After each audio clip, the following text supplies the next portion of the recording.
الحمد للہ وکفا والصلاة والسلام علی عباده الذین اصطفا خصوصاً علی افضلہم وخاتم النبیین محمد الامین وعلی آلہ وصحبہ اجمعین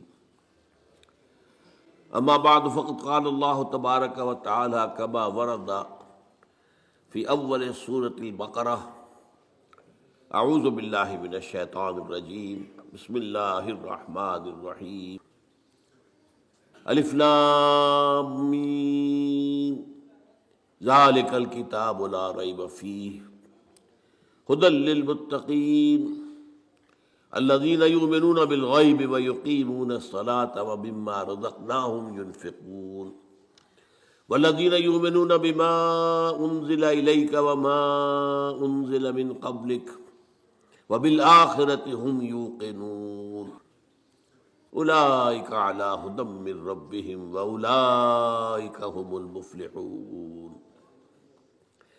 وقال عز وجل كما ورد في نفس السورة ليس البر أن تولوا وجوهكم قبل المشرق والمغرب ولكن البر من آمن بالله واليوم الآخر والملائكة والكتاب والنبيين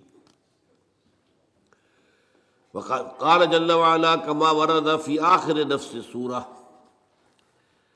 آمن الرسول بما أنزل إليه من ربه والمؤمنون كل آمن بالله وملائكته وكتبه ورسله لا نفرق بين أحد من رسله وقالوا سمعنا وأطعنا غفرانك ربنا وإليك المصير وقال عز وجل كما ورد في القرآن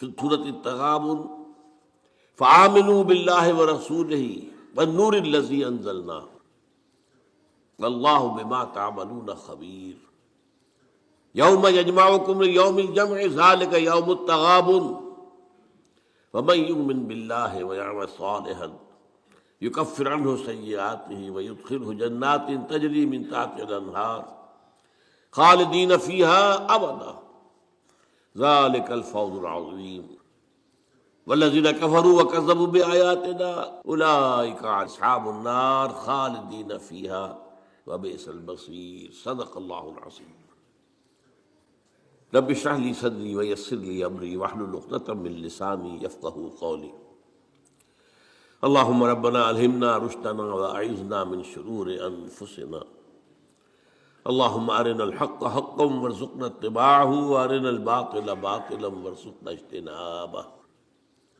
اللهم صل على عبدك ونبيك ورسولك وحبيبك وخليلك محمد وبارك وسلم وبارك على جميع الأنبياء والمرسلين وعلى ملائكتك المقربين وعلى عبادك الصالحين وعلينا معهم يا ارحم الراحمين۔ معزز حاضرین اور محترم خواتین، آج ہم اللہ کا نام لے کر 4 خطبات سیرت کا سلسلہ شروع کر رہے ہیں۔ آپ دعا کریں کہ اللہ تعالی حالات کو سازگار بنائے رکھے، میری طبیعت بھی اس قابل رہے کہ میں اس پروگرام کو پورا کر سکوں۔ طبیعت میری ٹھیک نہیں ہے، آپ کو میری آواز سے بھی اندازہ ہو رہا ہوگا، تاہم جیسا بھی کچھ ہے اللہ تعالیٰ جو ہے اس میں اس کام کو جاری رکھنے کی توفیق دیے رکھے، تو یہ اسی کا فضل و کرم ہے۔ یہ جو پہلا خطبہ ہمارا ہے سیرت کے بارے میں، اس کا عنوان ہے فلسفہ دین میں نبوت و رسالت کا مقام۔ یہاں لفظ فلسفہ قابل غور ہے۔ کیا فلسفے کا دین کے ساتھ کوئی تعلق ہے؟ عام طور پر یہ لفظ دین کے حوالے سے استعمال نہیں ہوتا۔ ہم حکمت قرآن، حکمت دین یہ استعمال کرتے ہیں، اور یہی قرآن کی اصطلاح بھی ہے۔ فلسفہ قرآن کی اصطلاح نہیں ہے، حدیث کی اصطلاح نہیں۔ ان دونوں میں جو فرق ہے وہ نوٹ کر لیجئے۔ فلسفہ خالص منطق کی بنیاد پر آگے چلتا ہے، جہاں کوئی چیز منطقی طور پر ثابت نہ ہو وہاں فلسفہ رک جائے گا، آگے نہیں بڑھے گا۔ جبکہ حکمت جو ہے اس میں جہاں منطق سے بھی سروکار ہے، وہاں فطرت کے اندر جو چیزیں اللہ نے ودیعت کی ہوئی ہے اور جو بدیہیات فطرت کہلاتے ہیں، جن کے لیے کسی دلیل کی ضرورت نہیں ہے، بلکہ دلیل جو ہے ان کے لیے ثابت کی نہیں جا سکتی، ان چیزوں کو بھی ملحوظ رکھتے ہوئے فطرت سلیمہ کی رہنمائی میں عقل اور منطق اپنا سفر طے کریں تو اس کا جو نتیجہ ہوگا اس کا نام حکمت ہے۔ قرآن مجید میں حکیم انسان کی ایک بڑی مثال دی گئی ہے حضرت لقمان کی صورت میں، وَلَقَدْ آتَيْنَا لُقْمَانَ الْحِكْمَةَ أَنِ اشْكُرْ لِلَّهِ۔ ہمارا جو منتخب نصاب ہے مطالعہ قرآن حکیم کا، اس کا تیسرا درس اسی پر مشتمل ہے، سورہ لقمان کا دوسرا رکوع۔ البتہ ایک بات جان لیجئے کہ فلسفے کی بہت سی شاخیں ہیں۔ منطق خود ایک فن ہے اگرچہ، لیکن وہ فلسفے کی شاخ شمار ہوتا ہے۔ ایک زمانے میں نفسیات بھی فلسفے کی شاخ تھی، یہ سب فلسفے کی، لیکن اب جو ہے فلسفے کے لیے علیحدہ علیحدہ نام اس کے مختلف شاخوں کے لیے۔ ایک کا نام ہے میٹا فزکس۔ میٹا فزکس جو ہے اس کا براہ راست تعلق جو ہے دین کے ساتھ ہے۔ ایک ہے فزیکل ورلڈ، وہ جو ہم اپنے حواس خمسہ سے جس کے بارے میں معلومات حاصل کرتے ہیں، جو مادی کائنات ہے، چاہے ہم نے اپنی ننگی آنکھ سے دیکھا چاہے ٹیلیسکوپ سے دیکھا، دیکھنے والی شے تو آنکھ ہی ہے نا، ٹیلیسکوپ تو کچھ نہیں دیکھتی، دیکھتی تو آنکھ ہے۔ ٹیلیسکوپ نے اس آنکھ کا دائرہ بہت وسیع کر دیا۔ مائکروسکوپ سے دیکھا تب بھی دیکھا تو آنکھ نے ہے، مائکروسکوپ دیکھنے والی شے نہیں ہے۔ تو چاہے انسان نے اپنے حواس خمسہ سے مجرد جو ایسے کہ وہ ہیں ان سے کام لے کر کچھ معلومات حاصل کی، خواہ اس میں جو اضافے ہو گئے، دوربین آ گئی، خوردبین آ گئی، وغیرہ وغیرہ، ان سب سے جو بھی چیز ہمیں معلوم ہوتی ہے وہ فزکس کا دائرہ ہے، طبیعیاتی علوم، فزیکل سائنسز۔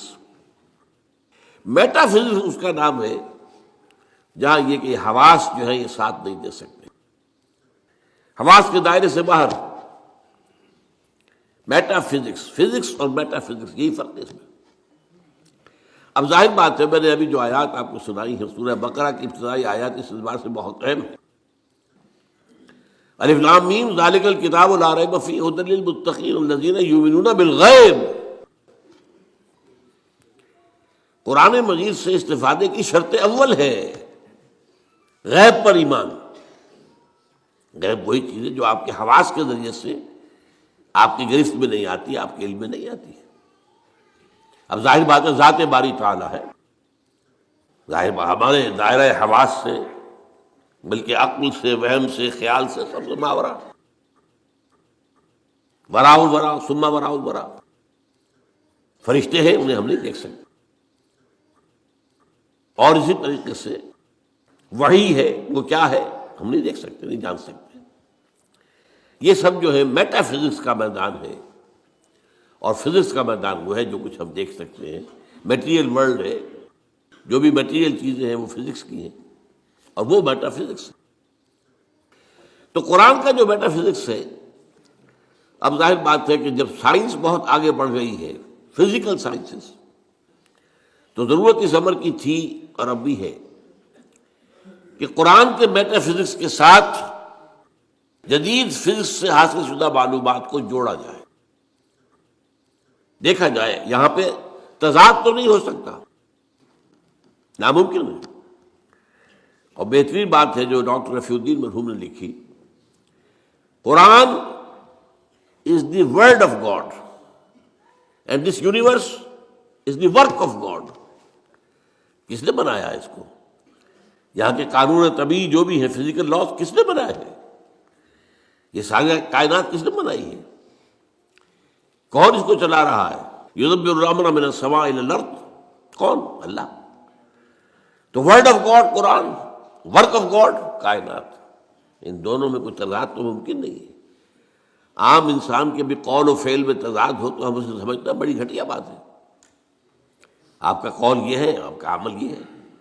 اللہ کے قول اور عمل کے اندر تضاد کیسے ہو سکتا ہے؟ یہ ضرور ہوا ہے کہ قرآن مجید تو آج سے 1400 برس پہلے جو ہے نازل ہوا ہے. اس وقت انسان کی جو مادی معلومات تھی وہ اتنی کم تھی کہ قرآن مجید میں فزیکل فینومینا کا جو تذکرہ ہوا ہے ان کو صحیح طور پر سمجھا نہیں جا سکتا تھا. اس لیے کہ ابھی ہماری معلومات اس کائنات مادی کے بارے میں بہت محدود تھی. لیکن جیسے جیسے جیسے جیسے سائنس آگے بڑھی ہے، قرآن نے پہلے کہہ دیا تھا سنریہم آیاتنا فی الآفاق وفی انفسہم حتی یتبین لہم انہ الحق. یہ ہم قرآن تو آج دے رہے ہیں تمہیں، لیکن ہم اپنی آیات، نشانیاں آفاق اور انفس میں دکھائیں گے دکھائیں گے دکھائیں گے اور دکھائیں گے، یہاں تک کہ یہ بات تم پر بالکل واضح ہو جائے گی، مبرہن ہو جائے گی، یہ قرآن حق. تو جتنی سائنٹیفک ترقی ہوئی ہے اس نے ثابت کیا ہے قرآن کی حقانیت کو. آپ نے پہلے بھی تذکرہ سنا ہوگا ٹورنٹو یونیورسٹی کا جو ہیڈ آف دی ڈپارٹمنٹ، جو یہ ایک خاص علم جنین ہے، یعنی ماں کے بطن میں جو بچہ پرورش پاتا ہے، امبریولوجی اس سائنس کا نام. آج جبکہ انسان نے، آپ کو معلوم ڈسیکشن بھی ہوتا ہے، سب کچھ ہوتا ہے، مائکروسکوپ بھی ہے اور نہ معلوم کیا کیا چیزیں ہیں جس کے اندر داخل کر کے دیکھ لیتے ہیں. گھٹنے کا درد ہے، گھٹنے میں کیمرہ داخل کر دیتے ہیں، وہاں سے دیکھ لیتے ہیں اندر کیا ہے. تو آج جو معلومات حاصل ہوئی ہے وہ حیران ہوا. 1400 برس پہلے یہ کیسے دے دی گئی قرآن مجید کی؟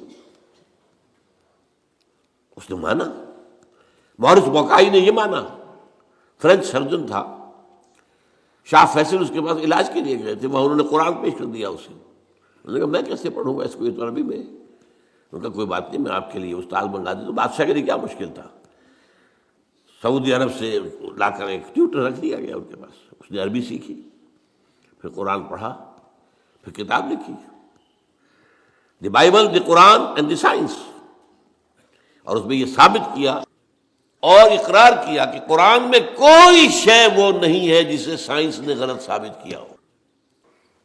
یہ ہو سکتا ہے کہ قرآن میں بہت سی چیزیں ایسی ہیں جن کی حقیقت تک ابھی سائنس کی رسائی نہیں ہوئی، یہ اور بات ہے. لیکن کوئی شے ایسی ثابت ہو گئی ہو کہ قرآن کی یہ بات غلط ثابت ہو گئی، یہ نہیں. تو آج اصل میں اس وقت کی بہت ضرورت ہے اس کی کہ یہ جو دو علوم علیحدہ علیحدہ چل رہے ہیں، یہ دو آنکھیں ہیں.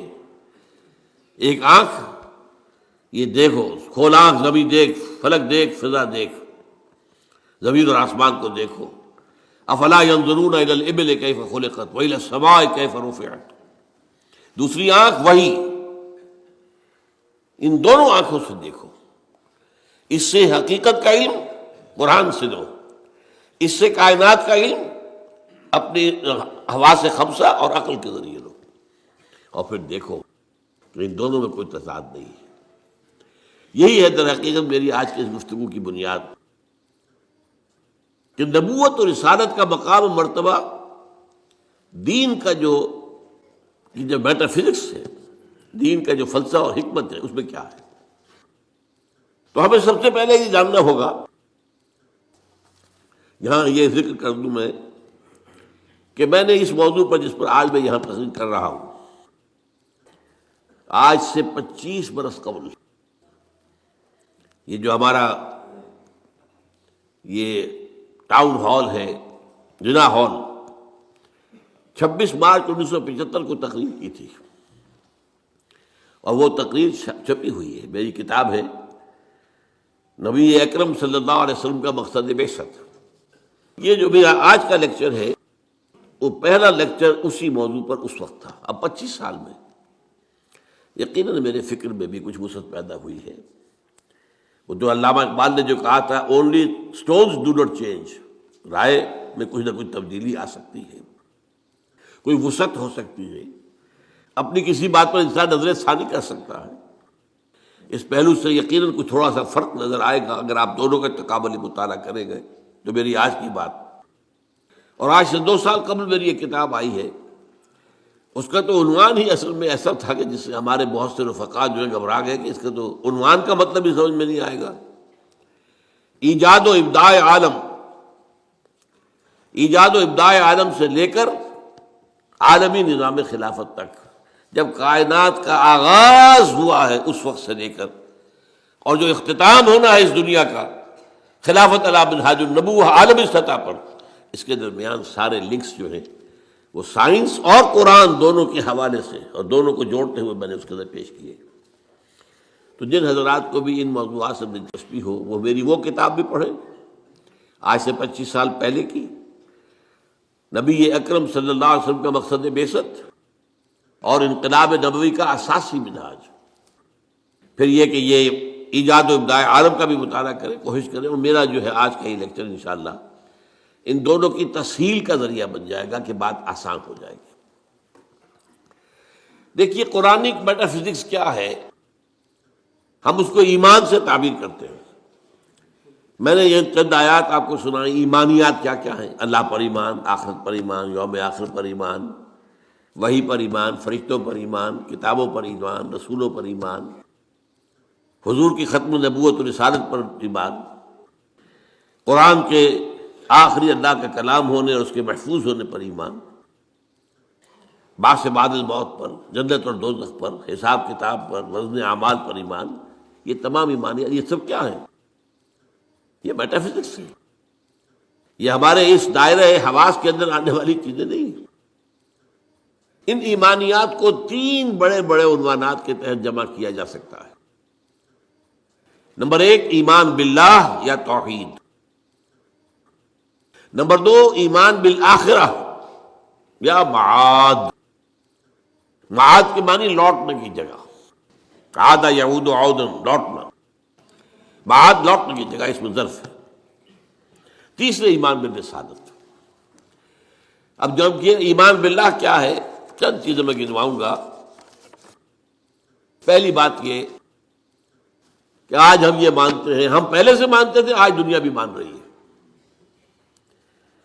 جو فزکس کا آپ سے کچھ عرصے پہلے کا دور تھا، 50-60 سال پہلے کا، اس وقت تک یہ مانا جاتا تھا کہ کائنات ہمیشہ سے ہے اور ہمیشہ رہے گی۔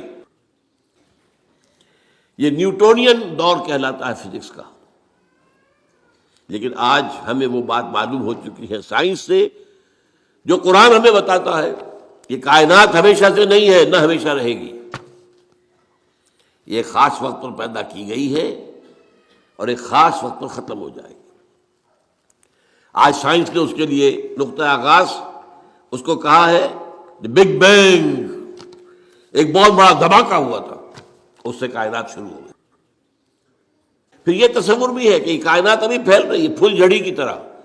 پھول جھڑی آپ کو معلوم ہے ایسے چکر لگاتے ہوئے پھیلتی ہے، اسی طرح یہ کائنات ابھی پھیل رہی ہے، مزید گیلیکسیز وجود میں آ رہی ہیں۔ آپ اکثر و بیشتر اخبارات میں پڑھتے رہتے ہیں کہ آج ایک اور نئی گیلیکسی دریافت ہو گئی ہے، اتنے millions and millions and trillions and trillions years, light years دور ہے ہم سے۔ وہ تو حساب کتاب میں آنے والی باتیں نہیں، لیکن یہ کہ اللہ تعالیٰ نے بھی فرمایا تھا یزید اللہ فی الخلق ما یشاء، اللہ اپنی تخلیق میں اضافہ کرتا رہتا ہے جو چاہتا ہے، یا کرتا رہے گا، دونوں معنی اس کے ہو سکتے ہیں۔ فعل مضارع میں فعل حال بھی ہے اور فعل مستقبل بھی ہے۔ اور اسی کو اقبال نے کہا یہ کائنات ابھی ناتمام ہے شاید، کہ آ رہی ہے دمادم صدائے کن فیکون، کن فیکون، کن فیکون۔ ابھی تو نئی نئی چیزیں وجود میں آ رہی ہیں، لیکن ایک وقت آئے گا، جیسے وہ فنر ہوتا ہے، فنر، وہ فنر جو ہے لپٹا ہوا ہے اس کو آپ کھینچتے ہیں، لیکن اگر چھوڑ دیں گے اس طرح کو، یہ پھر وہیں آ جائے گا واپس۔ اسی طرح ایک وقت آئے گا کہ یہ کائنات جو ابھی تو پھیل رہی ہے، جا رہی ہے، ایک وقت میں اس کی ریورسل ہو جائے گی، اور یہ جو اب سمٹنی شروع ہوگی پھر ایک نقطے پر جا کر ختم ہو جائے گی۔ قرآن میں نقشہ کھینچا گیا، یوم نطوی السماء کطی السجل للکتب، ہم یہ فضاؤں کو اور خلاؤں کو لپیٹ دیں گے، لپیٹ دیں گے۔ دیکھیے آج کا کانسیپٹ اور قرآن کے الفاظ، جیسے پچھلے زمانے میں کتابیں ہوتی تھیں، جلد بندی کا تو معاملہ نہیں تھا، ایک کاغذ پر لکھ کیا پورا ہو گیا، اس کے ساتھ نیا کاغذ چسپاں کر دیا اور اس کو رول کر دیا۔ اب آپ نے دوسرے کو لکھا، وہ پورا ہو گیا، پھر اس کو اور رول کر دیا، تیسرا لگا۔ وہ رول بنتے تھے، اسکرولز بھی کہلاتے ہیں۔ تو یہ اسکرولز، یہ آسمان، اللہ تعالیٰ فرما رہے ہیں یوم نطوی السماء کطی السجل للکتب، جیسے اس زمانے کی کتابیں ہوتی تھیں کہ اسکرولز کی صورت میں ہوتی تھیں، اس طریقے سے ہم آسمانوں کو لپیٹتے ہیں۔ یہ کائنات نہ ہمیشہ سے ہے نہ ہمیشہ رہے گی، ایک ہستی ہے البتہ جو ہمیشہ سے ہے اور ہمیشہ رہے گی، وہ ہستی اس کائنات کی خالق ہے۔ اس کی جہاں تک ذات کا تعلق ہے، یہ ہمارے فہم سے، ہمارے عقل سے، ہمارے تخیل سے، ہمارے تصور سے، ہمارے وہم سے وراء الورا ثم وراء الورا ثم وراء الورا، اس کے بارے میں علم یہی ہے کہ یہ سمجھ میں آ جائے کہ اس کو ہم نہیں جان سکتے، بیانڈ اور لمٹس۔ اس کے بارے میں ساری معرفت جو ہمیں حاصل ہوتی ہے وہ اس کی اسماء و صفات سے ہوتی ہے۔ شاید آپ میں سے اکثر کو مجھے امید ہے یاد ہو، بچپن میں اگر یاد کرائے ہوں گے والدین نے، ایمان مجمل، ایمان مفصل۔ ایمان مجمل کیا ہے؟ آمنت باللہ کما ہوا باسمائہ و صفاتہ وقبلت جمیع احکامہ اقرار باللسان و تصدیق بالقلب۔ یہ اسماء و صفات باری تعالیٰ کا علم ہے، اس میں بھی لمیٹیشن ہے۔ اللہ بصیر ہے، دیکھتا ہے، کیسے دیکھتا ہے یہ ہم نہیں جانتے۔ کیا اس کی اس طرح کی کوئی آنکھ ہے؟ کیا وہ بھی دیکھنے کے لیے روشنی کا محتاج ہے؟ نعوذ باللہ من ذالک۔ ہمارے ہاں تو ایسے حیوانات موجود ہیں جو بغیر روشنی کے دیکھتے ہیں، تو اللہ کا دیکھنے والا ہے، سمیع ہے، سنتا ہے۔ کیسے سنتا ہے؟ کیا ساؤنڈ ویوز کی ضرورت ہے اسے بھی؟ اس کا بھی کوئی کان ہے جس سے آ کر ٹکرائے وہ؟ کچھ پتہ نہیں۔ اسی طرح اس کا کوانٹیٹیو پہلو، اللہ ہر شے پر قدیر ہے، کتنا قادر ہے ہم کیا تصور کریں گے؟ ہمارا تو تصور بڑا محدود ہے۔ یوں سمجھیے کہ ہمارے دماغ کی مثال اس سنار کی جو ترازو ہوتی ہے، تولے ماشے یہی تو لیں گے نا، اس پر ٹنوں تو نہیں تول سکتا، سریا لا کر آپ اس پر تولنا چاہیں۔ تو اللہ تعالیٰ کی اسماء و صفات کا بھی وہ کتنا قدیر ہے، کتنا بصیر ہے، یہ تو ہم نہیں جانتے۔ لہذا معلوم ہوا کہ اللہ تعالیٰ کی بات کے بارے میں ہماری معلومات بہت محدود ہے۔ بس یہ ہے، ایک بڑا پیارا شعر ہے، دور بینان بارگاہ الست جز پہ این برداند کہ ہست ہست۔ یہ بارگاہ الست جو ہے، یہ جو ہم عہد کر کے آئے تھے اللہ سے، الست بربکم قالوا بلی، تو بارگاہ الست اللہ کی بارگاہ، جو لوگ اس بارگاہ میں دور تک دیکھ سکتے ہیں، وہ سوائے اس کے اور کچھ نہیں کہتے کہ بس یہ تو ہمیں معلوم ہے کہ ہے، لیکن کیا ہے، کیسا ہے، کتنا ہے، کیسے دیکھتا ہے، کیسا اس کا چہرہ ہے، حالانکہ قرآن میں لفظ آیا چہرہ، کیسے اس کے ہاتھ ہے، قرآن میں لفظ آیا ہاتھ، ہم نہیں جانتے۔ دور بینان بارگاہ الست جو پئین برداند کہ ہست، اس کی میں مثال دیا کرتا ہوں۔ دیکھیں کوئی دیوار ہے، بہت بڑی فصیل ہے، اب آپ دیکھ رہے ہیں اسے تو آپ کو اندازہ ہو گیا کہ ہوگی اتنی، کوئی 100 فٹ اونچی ہوگی، چلیے جہاں تک نظر آ رہی ہے اتنی لمبائی ہے، اس کے اوپر کوئی رنگ وغیرہ ہے وہ بھی نظر آ گیا۔ کوئی اندھا شخص ہے وہ کیا کرے گا؟ وہ جا کے دیکھے گا، ٹٹولے گا، ہے بھائی فصیل تو ہے، وہ کتنی اونچی ہے اسے کیا پتہ، وہ تو نہیں دیکھ سکتا۔ یہ وہ ہے کہ دور بینان بارگاہ الست جس پہ ہی نہ بردان کی ہست ہست ہے ضرور۔ یہ جو اللہ ہے جس نے اس کائنات کو پیدا کیا، سارے نام اچھے نام اسی کے ہیں، ارید اللہ عبد الرحمن ایما تدعو فلہ الاسماء الحسنی، چاہے اللہ کہہ کر پکار لو چاہے رحمان کہہ کر پکار لو، جس کو بھی پکارو یہ جان لو کہ تمام اچھے نام اسی کے ہیں، تمام اچھی صفات اسی کے اندر ہے اور بتمام و کمال ہے، وعلیٰ کل شیء قدیر ہے، بکل شیء علیم ہے، ہر چیز پر قادر، ہر چیز کا دیکھنے والا۔ پھر وہ تنہا ہے، تنہا اپنی ذات میں تنہا، لا شریک لہ، کوئی شریک نہیں، نہ صفات میں شریک ہے نہ اختیارات میں شریک ہے، وہ تنہا ہے، لا مثل لہ ولا مثال لہ ولا مثیل لہ ولا ضد لہ ولا ند لہ ولا کفو لہ۔ یہ ہے اللہ کی ذات کے بارے میں ہمارے تصورات کا خلاصہ۔ اب آئیے دوسرا، ایمان بالآخرہ۔ اس اللہ نے جو اس کائنات کو تخلیق فرمایا ہے، اس میں اس کی تخلیق کا کلائمیکس انسان ہے۔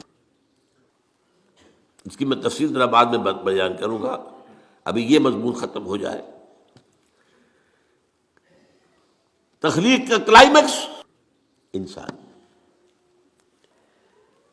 اس انسان کی یہ زندگی جو ہے، جسے ہم اپنے محدود مشاہدے کی وجہ سے سمجھ بیٹھتے ہیں 60 70 80 برس، کوئی بہت بوڑھا ہو گیا 90 برس 100 برس، کوئی 100 کراس کر گیا تو اخبار میں خبریں آ جائیں گی، بس نہیں، یہ انسان مسجود ملائک بنایا گیا،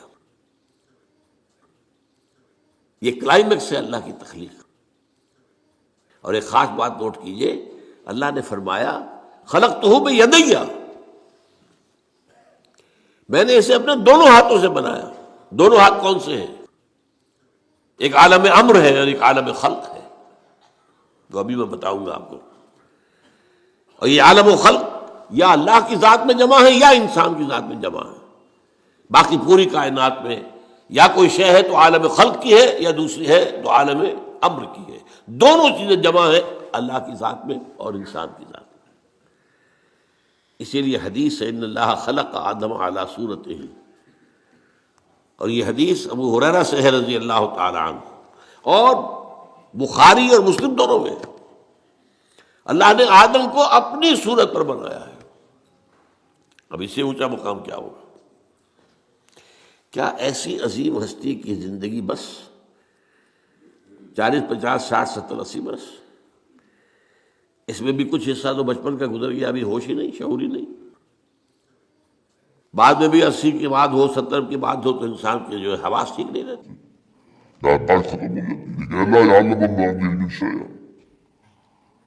علم ختم ہو جاتا ہے۔ نہیں، قرآن کیا بتاتا ہے؟ یہ بات وہ ہے جو افسوس ہے، صد افسوس، کہ آج بالکل ذہنوں سے خارج ہے۔ انسان کی زندگی بہت طویل ہے، بہت طویل ہے، بہت طویل ہے۔ علامہ اقبال جو کہتے ہیں، تو اسے پیمانہ امروز و فردا سے نہ ناپ، جاویداں پہ ہم دماں ہر دم جمع ہے زندگی۔ کیا یہ ایسے ہی بڑھ ہانک دی ہے انہوں نے؟ نہیں، یہ قرآن کا مطالعہ ہے۔ 5 زندگیاں ہیں انسان کی، جن میں سے 2 ان میں سے ڈورمنٹ ہے، سوتے ہوئے گزری ہیں، اور 3 ایکٹیو ہیں۔ سب سے پہلے انسان کو عالم ارواح میں پیدا کیا گیا، صرف روحیں تھی، جسم نہیں تھا، اور یہی عالم امر ہے اصل میں۔ روح، یسألونک عن الروح قل الروح من امر ربی، یہ آپ سے روح کے بارے میں پوچھتے ہیں، فرما دیجئے یہ روح میرے رب کا امر ہے، امر۔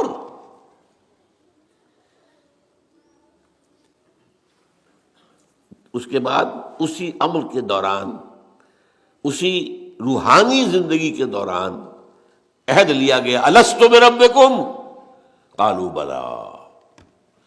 ساری ارواح، آدم سے لے کر آخری انسان جو دنیا میں آئے گا، سب کی ارواح موجود تھی، میری، میرے والد کی، میرے دادا کی، پردادا کی، سگڑ دادا کی، آدم تک، اور میرے بیٹے کی اور پوتے کی اور پڑ پوتے کی اور آخری انسان جو آئے گا دنیا میں اس تک تمام انسانوں کی ارواح. الارواح جنود مجندد حدیث میں الفاظ ہیں، لشکروں کے لشکر، تمام ارواح انسانیہ پیدا کر دی، لیکن جسم کسی کا نہیں تھا. ان سے عہد لیا گیا الست بربکم قالوا بلا، کیا میں نہیں ہوں تمہارا رب، مالک، آقا، حاکم، پروردگار؟ سب یقیناً ہے اللہ، تو ہی ہمارا حاکم ہے، پروردگار ہے، عالم ہے. پہلی زندگی یہ ہے. اس کے بعد سلا دیا گیا. نیند اور موت میں زیادہ فرق نہ سمجھیے. موت جو ہے وہ بھی ایک طرح کی نیند ہے، اور نیند بھی ایک طرح کی موت ہے. چنانچہ جو دعا مسنون ہے، جب صبح آپ اٹھیں تو آپ کی زبان پر جو دعا آنی چاہیے، اگر آپ کو یاد ہو حضور کی دعا، الحمدللہ الذی احیانی بعد ما اماتنی والیہ النشور، اس اللہ کا شکر ہے جس نے مجھے زندہ کیا اس کے بعد کہ مجھے مردہ کر دیا تھا. نیند مردہ ہوتا ہے انسان جب اس کا شعور ہی نہیں. تو یہ در ہے. اور موت جو اب آنے والی ہے، موت معدوم ہونے کا نام تو نہیں ہے. مردہ پڑا ہے، زندگی تو نہیں ہے، لیکن یہ کیا معدوم ہو گیا؟ معدوم ہے، موجود ہے. اور دوسری بات یہ کہ ہمارے علم کے مطابق تو یہ ہے کہ ادھر سے ادھر منتقل ہونے کا نام ہے موت. ہم تو انتقال کہتے ہیں نا. بھائی آپ لاہور سے کراچی منتقل ہو گئے، اللہ اللہ خیر صلی اللہ، آپ ایک عالم سے دوسرے عالم کے منتقل ہو گئے. عالم دنیا سے عالم برزخ، عالم برزخ سے عالم آخرہ. تو پہلی زندگی عالم ارواح میں، جبکہ ہمارے پاس جسم نہیں تھے. پھر سلا دیا گیا، یہ دوسری زندگی ہے، لیکن یہ موت کی کیفیت یا نیند کی کیفیت ہے. پھر ہماری تیسری زندگی آئی ہے اس دنیا میں، رحم مادر میں، جب حیولہ بنا ہے اور 120 دن کا جنین ہو گیا، ایمبریو ہو گیا، پھر اللہ فرشتے کو بھیجتا ہے. یہ حدیث ہے حضور کی اور متفق علیہ روایت ہے. بدقسمتی سے جو چیزیں ہمارے مادی ذہن سے ٹکراتی ہیں ہم انہیں قبول نہیں کرتے. مادیت کا اتنا غلبہ ہے کہ جو چیز بظاہر اس مادی کیفیات اور مادی قوانین اور ضوابط کے تحت نہیں آتی، ہم ان کو ریجیکٹ کر دیتے ہیں. حالانکہ وہ عالم ہی اور ہے، یہ عالم اور ہے. روح اس مادی عالم کی شے نہیں ہے. حدیث میں آتا ہے، حضرت عبداللہ ابن مسعود رضی اللہ تعالیٰ عنہ کی روایت ہے کہ رحم مادر میں 40 دن وہ جو ایمبریو ہوتا ہے وہ نطفے کی شکل میں ہوتا ہے، پھر 40 دن علقہ، پھر 40 دن مضغہ، ثم یرسل الملک فینفخ فیہ الروح، پھر فرشتے کو بھیجا جاتا ہے اور وہ فرشتہ اس میں روح پھونکتا ہے. یہ اس کی تیسری زندگی شروع ہو گئی ہے. یہ جس زندگی ہے روح جمع جسم، یہ ہماری حیات دنیاوی ہے. روح جمع جسم. اور زندگی کون سی ہو گئی ہے؟ تیسری، عالم ارواح کی. پھر وہ کولڈ سٹوریج میں جہاں سلا دیے گئے، ڈمپ کر دیے گئے. پھر یہ دنیا کی زندگی 70-80 جو برس آنے ہیں. پھر موت آئی. چوتھی زندگی شروع ہو گئی، عالم برزخ. وہ زندگی ہے، موت نہیں ہے. اس کو تو سب مانتے ہیں. عذاب قبر ہم مانتے ہیں، قرآن سے ثابت ہے. بعض لوگ یہ سمجھتے ہیں کہ شاید قرآن میں ذکر نہیں ہے، غلط بات ہے. لیکن میرے پاس زیادہ وقت نہیں ہے. برزخ کے اندر زندگی کی ایک کیفیت ہے. اس کے اندر جیسے کہ ہمارے یہاں بڑی ویسے چھڑ گئی ہیں، حضور کی زندگی کیسی ہے؟ آیا ایسی ہے جیسے دنیا میں تھی یا اس سے کچھ مختلف ہے؟ تو میں کہا کرتا ہوں دنیا کی زندگی تو اتنی اچھی زندگی نہیں ہے. حضور کو جو زندگی ہے عالم برزخ میں، اس کا تو ہم تصور بھی نہیں کر سکتے. اس عالم برزخ میں کہا گیا شہداء کو وَلَا تَقُولُوا لِمَن يُقْتَلُ فِي سَبِيلِ اللَّهِ أَمْوَاتٌ بَلْ أَحْيَاءٌ وَلَٰكِن لَا تَشْعُرُونَ. اللہ کی راہ میں شہید ہو جانے والوں کو اموات مت کہو، مردہ مت کہو، زندہ ہے. تمہیں اس کا شعور نہیں. ہمیں شہداء کی زندگی کا شعور نہیں. پھر صدیقین اوپر ہے، پھر انبیاء ان کے اوپر ہے، پھر رسول ان کے اوپر ہے، سب سے اوپر سید المرسلین ہے. کیا زندگی ہوگی، ہم کیا تصور کر سکتے ہیں؟ ما لا عین رات ولا اذن سمعت ما خطر علی قلب بشر. بہرحال پھر یہ چوتھی زندگی آ گئی، پھر آئے گا، پھر سور پھونکا جائے گا، اور پھر فَإِذَا هُمْ قِيَامٌ يَنظُرُونَ، تو سب زندہ ہو کر دوبارہ کھڑے ہو جائیں گے. وہ یوم القیامہ ہوگا، کھڑے ہونے کا دن، اور اس سے ہمارا 5واں دور شروع ہو جائے گا، حیات اخروی. اچھا، حیات اخروی کے بارے میں ہمارا کیا ایمان ہے؟ کیا وہ کبھی ختم ہونے والی ہے؟ وہ تو ابدی ہے. فَإِنَّهَا لَجَنَّةٌ أَبَدًا أَوْ لَنَارٌ أَبَدًا. یہ پوری زندگی تو زندگی کتنی بڑی ہو گئی. تو اسے پیمانہ امروز و فردا سے نہ ناپ، جام نہ پہم دواں، ہر دم جواں ہے زندگی. البتہ ایک کام کیا کیا ہے اللہ نے، یہ جو دو موتوں کے درمیان زندگی آئی ہے، پہلی موت جو کہ ہم عالم ارواح سے، اس کے بعد سلا دیے گئے، موت آ گئی نا، پھر اللہ نے زندہ کیا. پھر جو ہماری موت آنے والی ہے، میری اور آپ کی، ان دو موتوں کے درمیان ایک زندگی کا حصہ کٹ گیا اس میں سے. یہ لمبا پروسیس، وہاں سے وہاں تک، مبدا و معاد، انا للہ و انا الیہ راجعون، اس میں یہ چھوٹا سا ہماری زندگی میں سے حصہ کاٹ کر اس سے ایک امتحانی وقفہ بنایا گیا. خلق الموت والحیات لیبلوکم ایکم احسن عملا. اس نے زندگی اور موتیں تخلیق کی ہیں تاکہ تمہیں آزمائے کہ کون ہے تم میں سے اچھے عمل کرنے والے. یہ امتحانی، اس کو بھی اقبال نے خوب کہا ہے،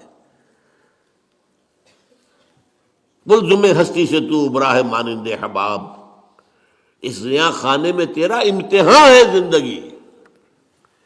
اب امتحان 3 گھنٹے کا بھی ہوتا ہے تو وہ 30 سال کا بھی ہو سکتا ہے. یہ تو ایک کوانٹیٹیو ایلیمنٹ ہوا، امتحان ہے. Testing is testing. یہ حیات دنیاوی امتحان ہے. ملزم ہستی سے تو ابرا ہے مانند حباب، اس زیاں خانے میں تیرا امتحان ہے زندگی. اس کے بعد جب ہمیں دوبارہ اٹھا دیا جائے گا، حساب کتاب ہوگا، اعمال کا جزا و سزا کے فیصلے ہوں گے، اور پھر یہ جنت اور یہ دوزخ. وَإِنَّهَا لَجَنَّةٌ أَبَدًا أَوْ لَنَارٌ أَبَدًا. یہ حیات ایک ایمان باللہ اور ایمان بالآخرہ. ایمان بالآخرہ کے ضمن میں پورے حیات انسانی کا ایک تصور جو ہے سامنے لانا ضروری ہے. اب آئیے،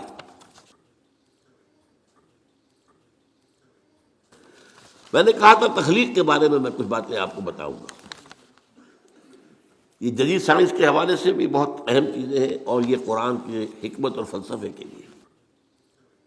بدقسمتی ہماری یہ ہے کہ ہمارے جو فلسفی مسلمان ہوئے، ابن سینا ہو، فارابی ہو، کندی ہو، جو متکلمین ہوئے جنہوں نے عقل سے کام لے کر قرآن کی تفسیریں کی ہیں،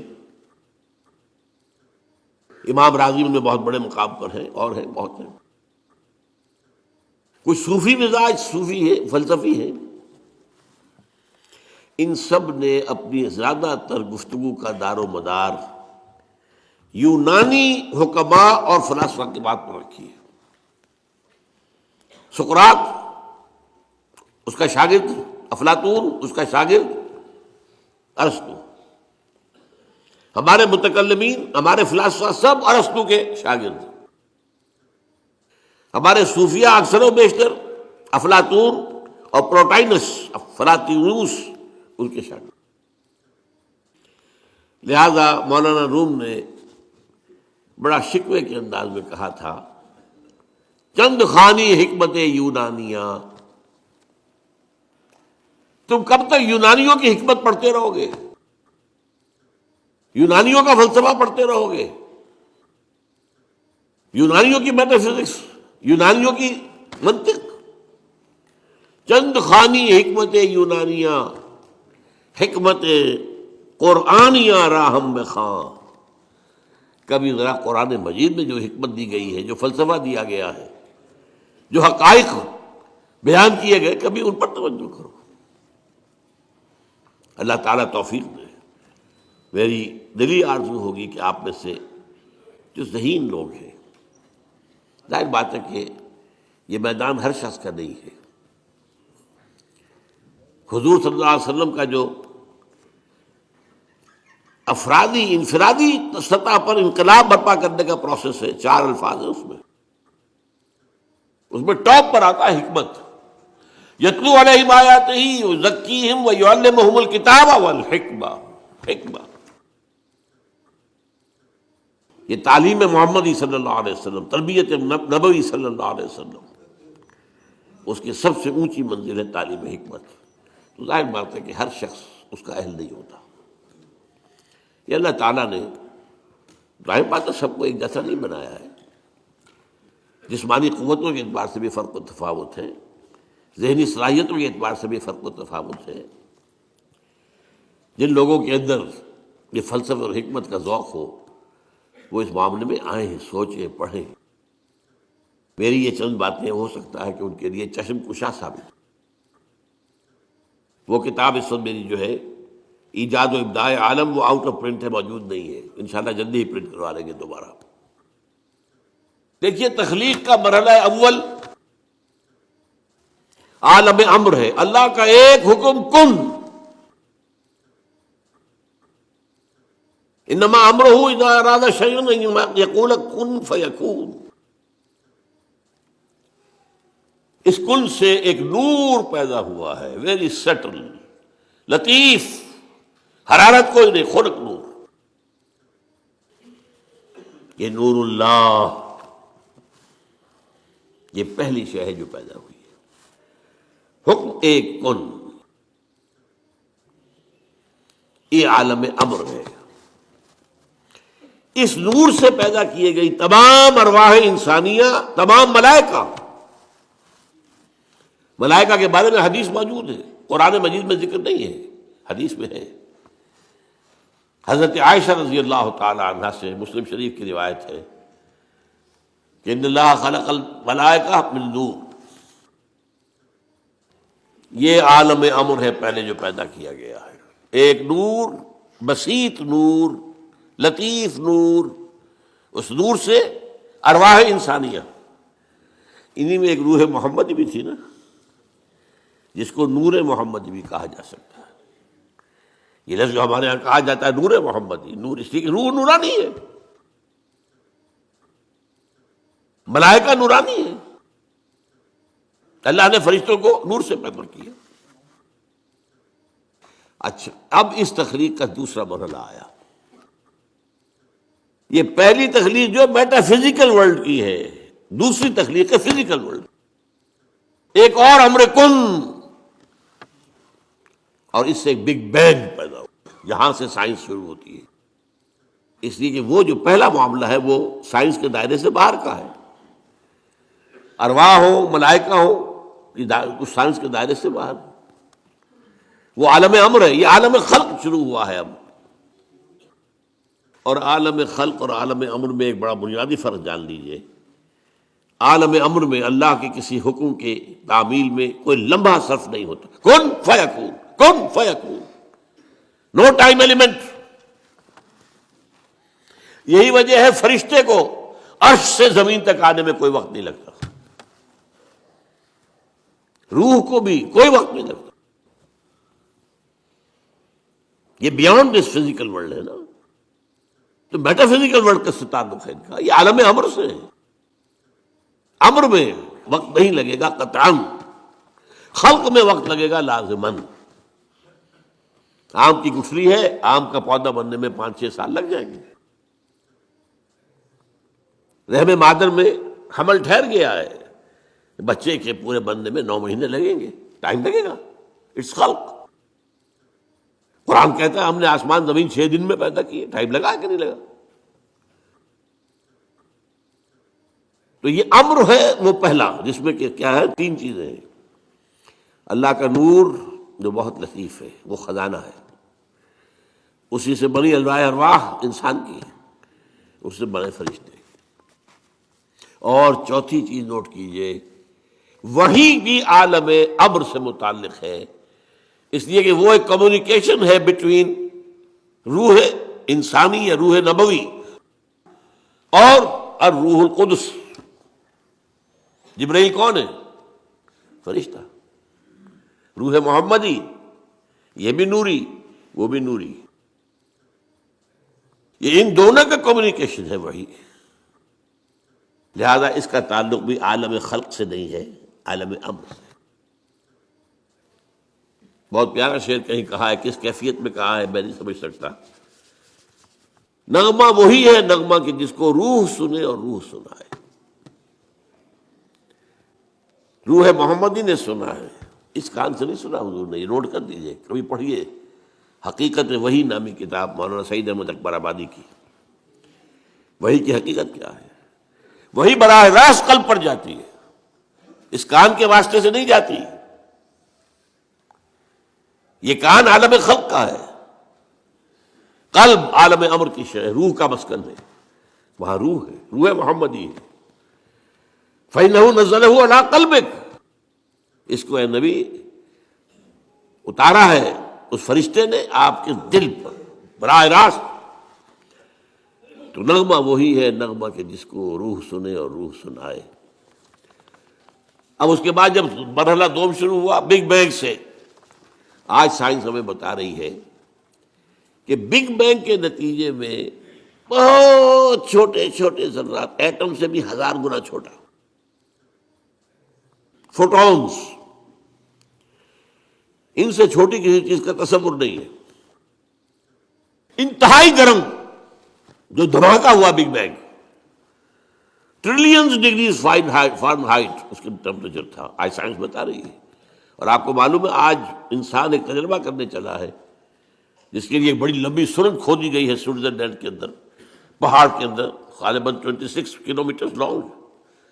اس میں یہ ایکسپیریمنٹ کر کے دیکھیں گے. سائنس تو اسی بات کو مانتی ہے جس سے آپ ویریفائی کر سکیں ایکسپیریمنٹ سے. آپ کہتے ہیں پانی جو ہے آکسیجن اور ہائیڈروجن مل کر بنا، ہائیڈرولسس کر کے دیکھ لیں، بن گیا، آ گئی آپ کے پاس آکسیجن بھی آ گئی، ہائیڈروجن بھی آ گئی. تو یہ تو ویریفائبل ہوتا ہے. آج کو یہ تجربہ جو ہے آدمی سوچ بھی نہیں سکتا تھا کس قدر اس کے اوپر ٹریلینز آف ڈالرز خرچ ہوں گے، آپ اندازہ نہیں کر سکتے. ابھی کچھ صبح رکاوٹ ہو گئی ہے لیکن یہ کہ کر لیں گے. انسان پہنچا ہوا یہاں تک.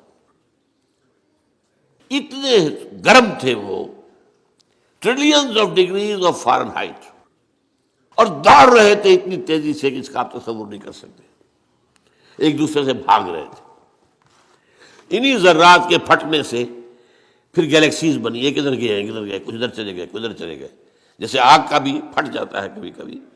آگ کی کئی جو ہے قرآن مجید میں ایک آگ کا تذکرہ ذی ثلاث شعب، جہنم جو ہے جو آگ ہوگی وہ 3 شعبوں میں تقسیم ہوگی. یہ گیلیکسیز بنی ہے. ان گیلیکسیز سے پھر کیا ہوا ہے؟ سب سے پہلے فوٹونز سے نیوٹرونز، پروٹونز، الیکٹرونز بنے، ایٹم بن گیا. ایٹم کے جمع ہونے سے ایک خاص ترتیب سے مالیکیول بن گیا. مالیکیول اور کمپلیکس ہوتے چلے گئے، اور خاص طور پر جو کاربن کا ایک ہے جو اس کا مین بن گیا، تو پھر یہ ان آرگینک سے آرگینک بن گئے. یہ ایک طرف ارتقاء ہو رہا ہے یا تنزل ہو رہا ہے، جو بھی آپ اسے کہیں. دوسری طرف یہ جو پھٹ رہا ہے سارا معاملہ، اس سے جو کرے وجود میں آ گئے سٹارز، اور دوسرے یہ جو بھی اس کے گرد سیارے گھوم رہے. پھر یہ سیارے کو ٹھنڈے ہوئے. یہ بھی ایک سیارہ ہے زمین، سورج کے گرد گھومتا ہے، ستارہ سورج ہے. ٹھنڈا ہوا ہے، پھر اس پر بارش ہوئی ہے بے تحاشا. اور میرا گمان یہی ہے کہ ٹھنڈے ہونے سے اس زمین کے اندر سے جو بخارات نکلے ہیں وہ گیسز، انہوں نے ہی جا کر فضا کے اندر پھر وہ پانی بنا ہے، پانی برسا ہے 1000 سال تک. اور چونکہ یہ سکڑا ہے اس لیے اس کے اندر کہیں اونچائی ہو گئی کہیں نیچائی ہو گئی. جو اونچے ہو گئے پہاڑ ہو گئے، جو نیچے تھے وہاں وہ بارش کا پانی جمع ہوا، وہ اوشنز بن گئے، سمندر بن گئے. اور جہاں یہ سمندر کے ساحل پر مٹی اور پانی کا انٹریکشن ہوتا ہے، خاص طور پر آپ کو معلوم ہے مد و جزر میں ابھی موج ہٹ گئی پھر آ گئی، پھر ہٹ گئی پھر آ گئی، یہ کھیل ہے۔ اس سے جو ہے اس کے اندر وہ ایک ایسی کیفیت پیدا کر دیتا ہے اللہ تعالیٰ کہ حیات عرضی کا آغاز ہو جاتا ہے۔ اس حیات عرضی کا پھر کلائمیکس انسان ہے۔ اس کا مادہ تخلیق مٹی ہے، لیکن اس کے بعد جو اس میں روح لا کر شامل کی گئی ہے، اس نے اس کا مقام کچھ اور ہی کر دیا ہے۔ درمیان میں جو یہ حرارت والا دور تھا، جنات پیدا کیے گئے آگ سے، وَالْجَانَّ خَلَقْنَاهُ مِنْ قَبْلُ مِنْ نَارِ السَّمُومِ، کہیں مارج من نار کہا گیا ہے رحمان سورہ رحمان میں۔ یہ درمیان میں جو دور آیا تھا مجھے اسی کو بیان کرنا چاہیے تھا۔ جنات پیدا کیے گئے، جنات نوٹ کیجئے اپنے مادہ تخلیق کے اعتبار سے ہم سے اونچے ہیں، لطیف تر شے ہے آگ، اور مٹی جو ہے وہ تو کثیف شے ہے، انرٹ۔ آگ کے اندر جو حرکت اور حرارت ہے، یہی وجہ ہے کہ ٹھیک کہا تھا ابلیس لعین نے، انا خیر منہ، میں اس آدم سے بہتر ہوں، خلقتنی من نار وخلقتہ من طین، تو نے مجھے بنایا تھا آگ سے، اسے بنایا مٹی سے، ہاؤ کم، میں کیسے سجا کروں اس کو؟ اس کی وجہ کیا تھی؟ اس کے نگاہ، اس کے علم میں روح محمدی نہیں تھی، روح آدم نہیں تھی، جسد آدم تھا، جسد حیوانی تھا۔ جسد حیوانی کے اعتبار سے ہم یقیناً نیچے۔ لقد خلقنا الانسان فی احسن تقویم، وہ روحانی جب پیدا کیا گیا یہ سب سے اونچا مقام تھا، احسن۔ پھر اس روح کو لا کر جہاں ڈالا گیا ہے، وہ جو رحم مادر میں بچہ ہے، جس سے زیادہ ضعیف کوئی اور شے نہیں ہوتی دنیا میں۔ ہر حیوان کا بچہ کہیں زیادہ ہمارے بچے سے زیادہ طاقتور ہوتا ہے۔ بکری ابھی اگر اس کے بچہ، اس کی ولادت ہوئی ہے، تھوڑی دیر وہ بچہ جو ہے ادھر ادھر کرتا ہے، پھر کھڑا ہوتا ہے، پھر ٹانگیں ادھر تھوڑی دیر اس کی کانپتی ہے، پھر وہ چل دیتا ہے۔ ہر اعتبار سے مکمل، اس کے اندر تکمیل کون سی ہو رہی ہے؟ پورا جسمانی نظام مکمل ہے، پورا مسکولر نظام مکمل ہے، تھوڑی سی دیر میں اٹھ کے چل پڑتا ہے وہ۔ اسی طرح بچے اور، تو یہ لقد خلقنا الانسان فی احسن تقویم ثم رددناہ اسفل سافلین، پھر نچلے والوں میں سب سے نیچے کر دیا۔ اول تو یہ کہ چونکہ مادہ تخلیق مٹی ہے تو نیچے ہو گیا خود بخود، اور ضعیفی کے اعتبار سے تو یہ سب سے نیچے چلا گیا۔ الا الذین آمنوا وعملوا الصالحات، سوائے ان کے کہ جو نیک عمل کریں اور ایمان لائیں، ان کے لیے پھر یہ ہے کہ وہی بلند مقام اپنا وہ حاصل کر لیں گے، دوبارہ وہیں پہنچ جائیں گے۔ والتین والزیتون وطور سینین وہذا البلد الامین لقد خلقنا الانسان فی احسن تقویم ثم رددناہ اسفل سافلین الا الذین آمنوا وعملوا الصالحات فلہم اجر غیر ممنون۔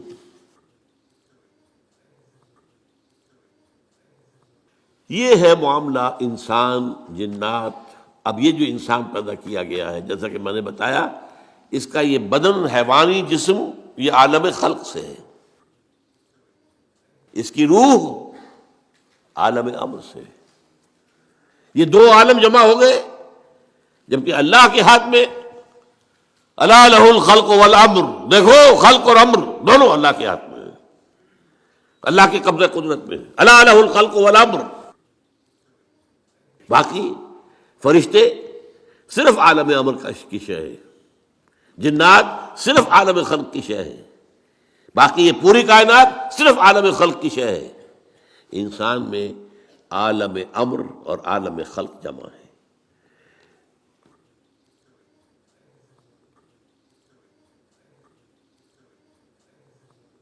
اب ہمیں آگے آنا ہے، یہ جو ہم نے ابھی سمجھا کہ انسان کی یہ زندگی جو ہے امتحانی زندگی ہے، اس کا نتیجہ نکلے گا قیامت کے دن، محاسبہ ہوگا۔ اب یہاں دیکھنے کی ضرورت یہ ہے کہ امتحان ہوتا ہے کچھ پڑھا کر سکھا کر۔ ایک سال تک آپ کو پڑھایا کہ اب امتحان دیجئے، کامیاب ہوں گے تو اگلے سال میں جائیں گے، ورنہ اسی میں پڑے رہیں۔ کبھی یہ کچھ چیز دے کر بھی آزماتے ہیں. آپ اپنے بچے کو کبھی 100 کا نوٹ دے کر دیکھیے کیا کرتا ہے وہ. اس سے آپ کو اس کے رجحانات کا اندازہ ہو جائے گا. ہو سکتا ہے وہ دوڑ کر جائے کتابوں کی دکان پر, کوئی رسالے کو کتابیں لے کر آئے. ہو سکتا ہے دوڑ جائے کوئی جو کھلونے لے آئے. یہ بھی ہو سکتا ہے کہ کھانے پینے کا کچھ سامان لے آئے. تو امتحان, اس زیاں خانے میں تیرا امتحان ہے زندگی. یہ امتحان کن چیزوں میں؟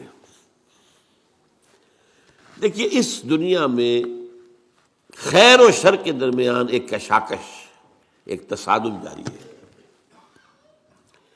ستیزہ کاٹ رہا ہے ازل سے تا امروز, چراغ مصطفی سے شرار بولا بھی, ازل سے تا امروز. اور یہ رہنا جاری ہے, قیامت تک رہنا ہے. ستیزہ کاٹ رہا ہے ازل سے تا امروز, چراغ مصطفی سے شرار بولا بھی. یہ جو کشاکش ہے اس کو ذرا نوٹ کیجئے. ایک چوسر, میرے اندر آپ کے اندر خیر کی طاقت بھی ہے اور شر کی بھی ہے. میرا حیوانی وجود مجھے زمین کی طرف کھینچتا ہے, نیچے لے جانا چاہتا ہے.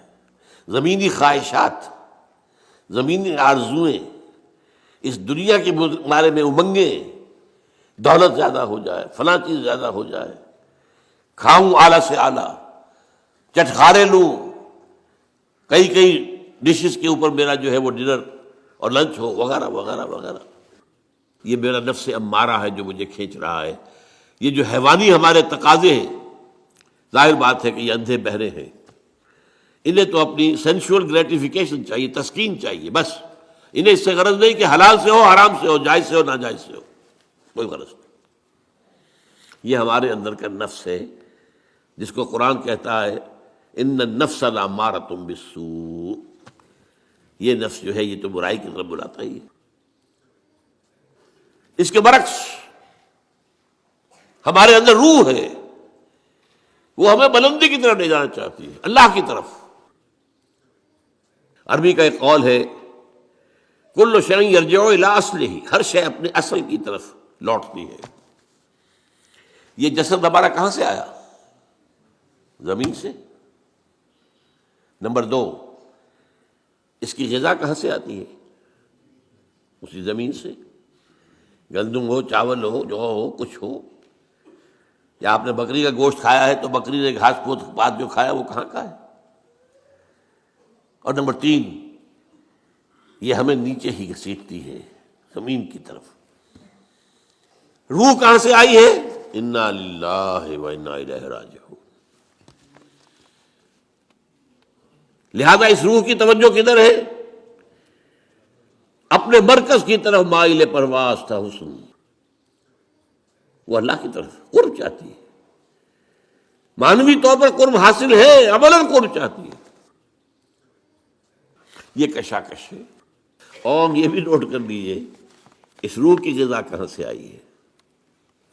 اس روح کی غذا اللہ کا کلام ہے.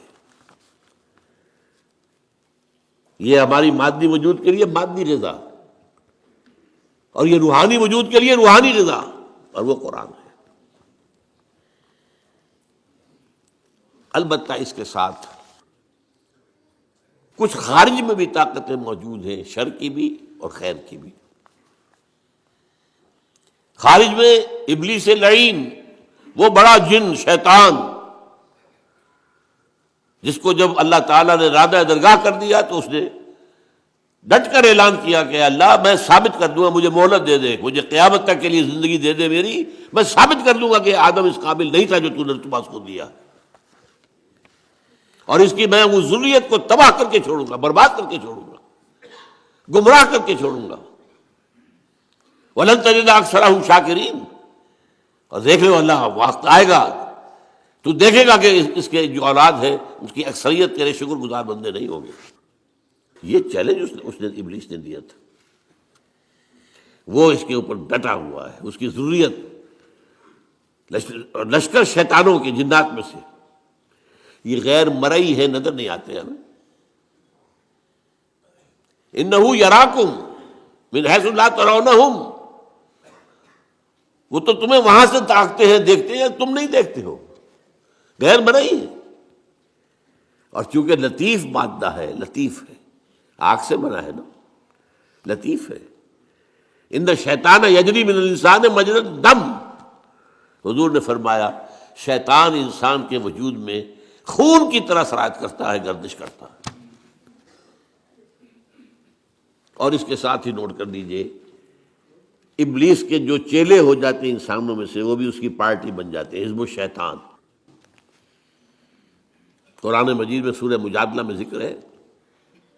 اور آج جان لیجئے دنیا میں انسانوں میں شر کی سب سے بڑی قوت، ذہانت، فطانت اس پر ختم ہے، سازش کی صلاحیت اس پر ختم ہے، اور وہ ہے سب سے بڑے ایجنٹ اس وقت ابلیس لعین کے دنیا میں، اور وہ ہے یہودی۔ ان کی طرف جو رسول اللہ نے بھیجے تھے حضرت عیسیٰ، جب ان کے جان کے درپے ہو گئے، قتل کرنے پر تل گئے، یہاں تک کہ اپنے بس پڑتے تو سولی پر چڑھوا دیا۔ یہ دوسری بات ہے، اللہ نے کیا کیا وہ ایک علیحدہ مسئلہ ہے۔ اللہ نے انہیں آسمان پر اٹھایا، اور ایک اور شخص جو ہے جس کے بارے میں گمان یہی ہے، اور صحیح ہے یہ گمان، کہ جس شخص نے ان کے حواریین میں سے دھوکہ دے کر گرفتار کروایا تھا، اسی کی شکل بنا دی گئی حضرت مسیح کی، ولیکن شبہ لہم، اس کے اندر جو ہے شبیہ پیدا کر دی گئی حضرت عیسیٰ علیہ السلام کی، اور وہ سولی چڑھنا چاہیے تھا اسے، وہ تو it deserved it۔ لیکن بہرحال وہ چونکہ یہودی طے کر کے اور اپنے بس پڑتے چڑھا دیا انہوں نے سولی پر، اس وقت سے وہ اللہ تعالیٰ کے ہاں سے مغضوب علیہم، ملعون، مردود، یہ قرار پا چکے۔ اور اس کے بعد سے میں نے جیسے کہ کہا نہایت ذہین قوم، قرآن میں ایک جگہ آیا ہے اخترناہ علی علم عندنا، ہم نے اپنے علم کی بنیاد پر چنا تھا انہیں۔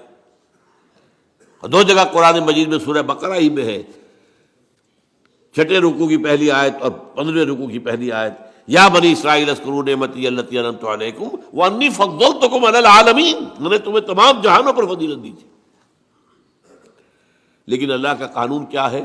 جس قوم کی طرف رسول بھیجا جائے، اگر وہ قوم بحیثیت مجموعی اس کا انکار کر دے اور اس کی جان کے درپے ہو جائے تو اس پر عذاب آتا رہا ہے، آخری عذاب، ہلاکت والا عذاب، عذاب استیصال، جیسے کہ حضرت ابراہیم، حضرت نوح علیہ السلام کی قوم غرق کی گئی، حضرت موسیٰ کے دور میں جو فرعون اور اس کا لاؤ لشکر غرق کیے گئے۔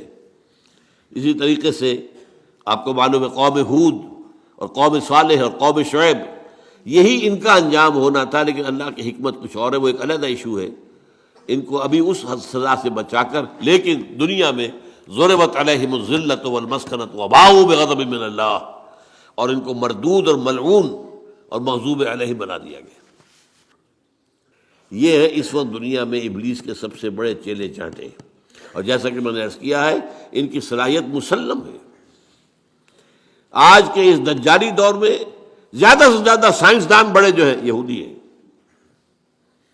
بڑے بڑے دجالی فکر کو جو لوگ لے کے سامنے آئے ہیں، جنہوں نے اللہ سے اور دین سے اور روحانیت سے انسان کو ہٹا دیا ہے، سب یہودی ہیں۔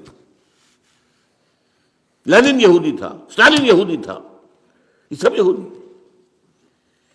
ان کے اندر صلاحیت ہے، لیکن اب وہ ایول جینیس کے طور پر استعمال ہو رہی ہے۔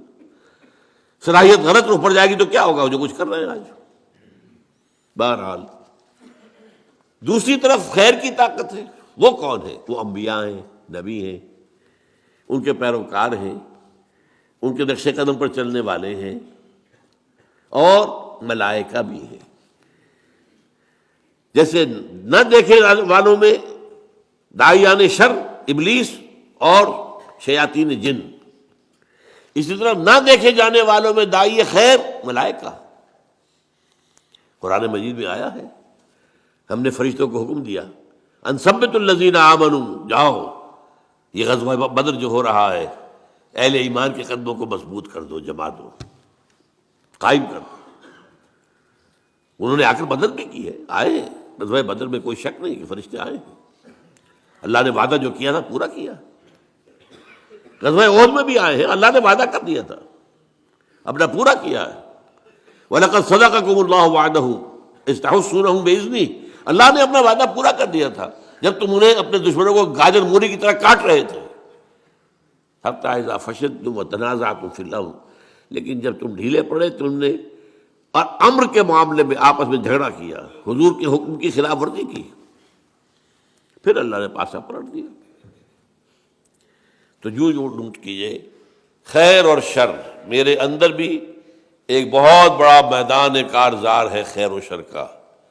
میرا نفس ہے جو مجھے نیچے کھینچ رہا ہے، زمینی خواہشات، سینشول گریٹیفیکیشنز.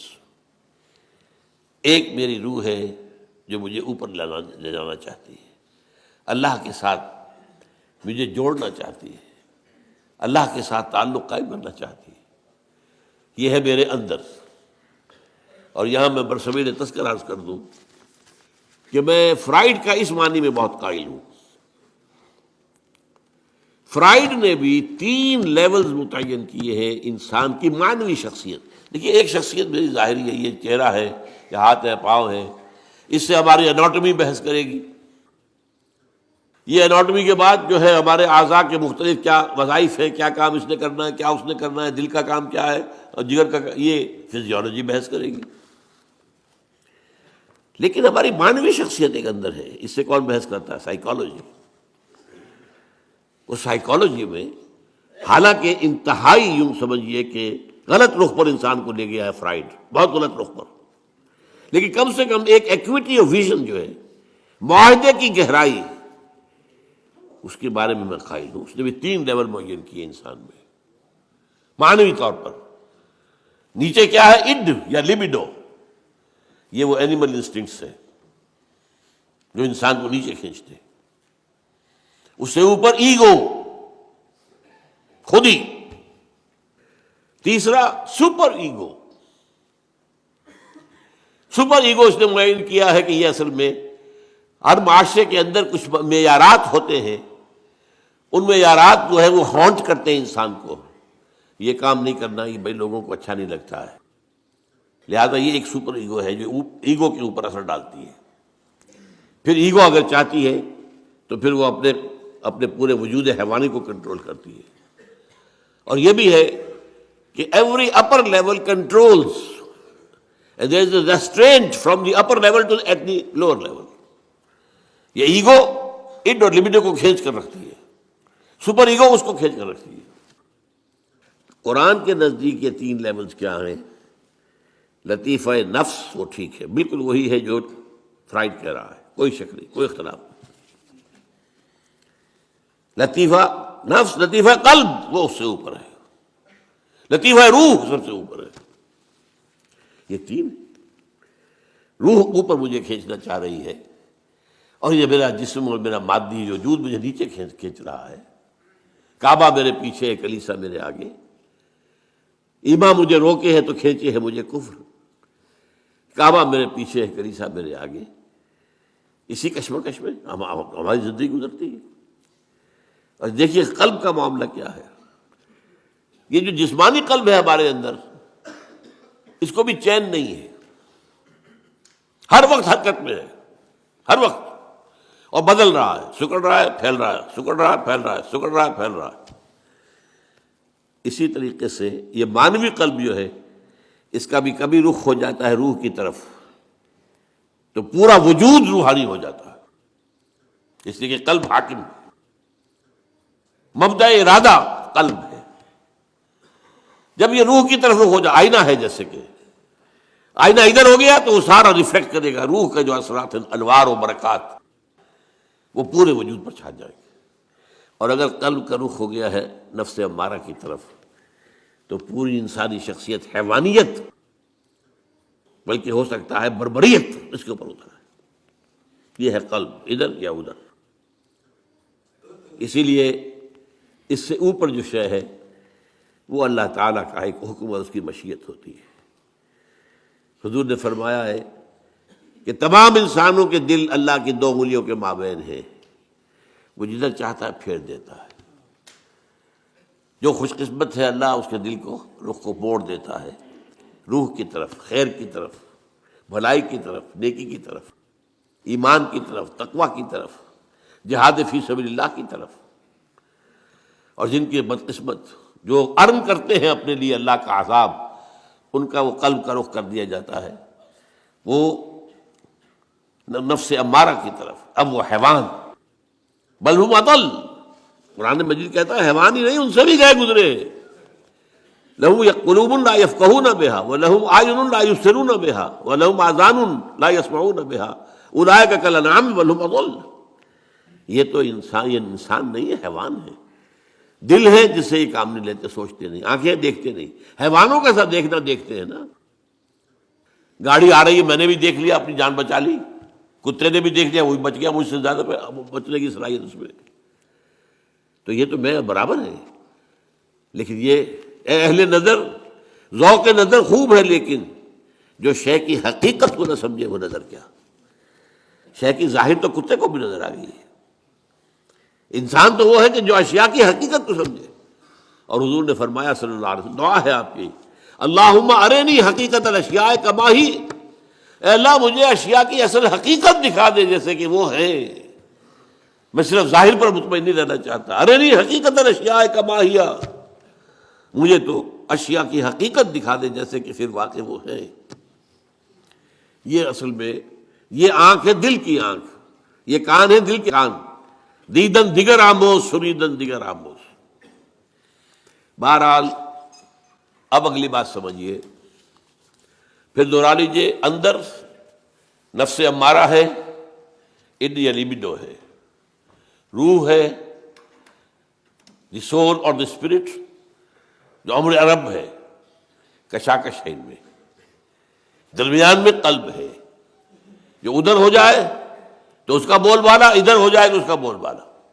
لیکن منبع ارادہ قلب ہے، ارادہ وہاں سے ابھرتا ہے. باہر کیا ہے؟ عزازیل، وہ ابلیس لعین اور اس کے جنات کے شیاطین کے جو جنات کے لشکر ہیں وہ بھی ہیں. دوسری طرف ملائکہ بھی ہیں، وہ خیر کی طرف بلاتے ہیں. دوسری طرف اس کے بھی انسانوں کے اندر مرید ہے، ایجنٹ ہے، چیلے چانٹے ہیں. آج یہود سب سے بڑے ہیں، اور یہود کے اعلی کار واسپ ہیں، دی وائسڈ اینگلو سیکسن پروٹیسٹنٹس. برطانیہ اور یو ایس اے سب سے بڑے چیلے چانٹے اعلی کار ہیں یہودیوں. چنانچہ برطانیہ نے انہیں فلسطین میں دوبارہ آباد ہونے کی اجازت دی ہے 1917 میں بالفور ڈکلریشن کے ذریعے سے، اور امریکہ نے انہیں ریاست بنا کر دے دی ہے 1948 میں یونائٹڈ نیشن کے ذریعے سے. لیکن دوسری طرف انبیاء کے پیروکار بھی ہیں، جو انبیاء کے نقش قدم پر چلتے ہوئے لوگوں کو خیر کی طرف بلاتے ہیں، بھلائی کی دعوت دیتے ہیں. یہ مرئی ہے، جیسے یہودی نظر آ رہے ہیں مرئی ہے جو شیطان کا لشکر ہے، ایسے انبیاء کے پیروکار، ان کے نقش قدم پر چلنے والے، نصیحت کرنے والے، خیر کی طرف بلانے والے موجود ہیں. اب ایک بات، یہ داعیان شر یا داعیان خیر جو خارج میں ہیں، ان میں سے کسی کو انسان پر اختیار حاصل نہیں ہے. وہ دعوت دے سکتے ہیں، وہ بہلا پھسلا کر، سمجھا کر، اچھے داعی ہیں وہ تبلیغ کے ذریعے سے، تلقین کے ذریعے سے، نصیحت کے ذریعے سے، تعلیم کے ذریعے سے. جو برائی کی طرف بلانے والے ہیں وہ تحریض سے، ترغیب سے دنیا کو مزین کر کے دکھا دیں گے. لَأُزَيِّنَنَّ لَهُمْ فِي الْأَرْضِ، یہ شیطان نے کہا تھا اللہ تعالیٰ سے، سورہ ہجر میں ہے، میں پوری زمین ان کے لیے مزین کر دوں گا. یہ اسی زمین کی دنیا اور دنیا کی زندگی ہی کے عاشق بن جائیں گے. اسی لیے کہا سورہ کہف کے اندر، اِنَّا جَعَلْنَا مَا عَلَى الْأَرْضِ زِینَةً لَهَا لِنَبْلُوَهُمْ أَيُّهُمْ أَحْسَنُ عَمَلًا. ہم نے زمین کے اوپر جو کچھ ہے اسے اس کا سنگھار بنا دیا ہے، حسن، خوبی، یہ زیورات ہیں زمین کے. انسان اسی کے حسن کا مطالعہ ہو کر رہ گیا، ہمیں بھول گیا. یہ سب ہم نے کیوں کیا تھا؟ اِنَّا جَعَلْنَا مَا عَلَى الْأَرْضِ زِینَةً لَهَا لِنَبْلُوَهُمْ أَيُّهُمْ أَحْسَنُ عَمَلًا. رخ روشن کے آگے شمع رکھ کر وہ یہ کہتے ہیں ادھر جاتا ہے دیکھیں یا ادھر پروانہ آتا ہے. امتحان تو یہی تھا، ہماری طرف آتا ہے یا دنیا کی طرف جاتا ہے. یہ اصل میں وہ امتحان ہے. لیکن جیسا کہ میں نے کہا کسی ابلیس کو بھی یہ اختیار نہیں ہے کہ آپ کو زبردستی غلط راستے پر لے جائے. وہ آپ کے سامنے دنیا کو خوشنما بنا دے گا، بدی کو خوشنما بنا کر پیش کرے گا، نیکی کی شکل دے دے گا، اس کے لیے بڑے اچھے الفاظ استعمال کر دے گا. جو یونائٹڈ نیشنز اسمبلی نے طے کر دیا ہے کہ پروسٹیٹیوشن کو پروسٹیٹیوشن نہ کہو، سیکس ورکرز کہو. بس یہ کیا ہو رہا ہے؟ ہومو سیکشولیٹی کو بالکل یہ نہ سمجھو کہ ان نیچرل بات ہے، نیچرل انکلینیشن. اور یہ کون کر رہا ہے؟ United nations organisation general assembly کر رہی ہے. اس لیے اس وقت وہ یہود کے شکنجے میں ہے، فرنگ کی رگے جہاں پنجے یہود میں. اسی طریقے سے انبیاء بھی کسی کو زبردستی سیدھے راستے پر نہیں لا سکتے. نہ کوئی اور داعی خیر، کوئی اور بھلائی کی طرف بلانے والا کوئی نہیں. ان کا کام کیا ہے؟ بشیر. یہ اصطلاح ذرا نوٹ کر لیجیے. اب کار نبوت کے ضمن کی اصطلاحات ہیں.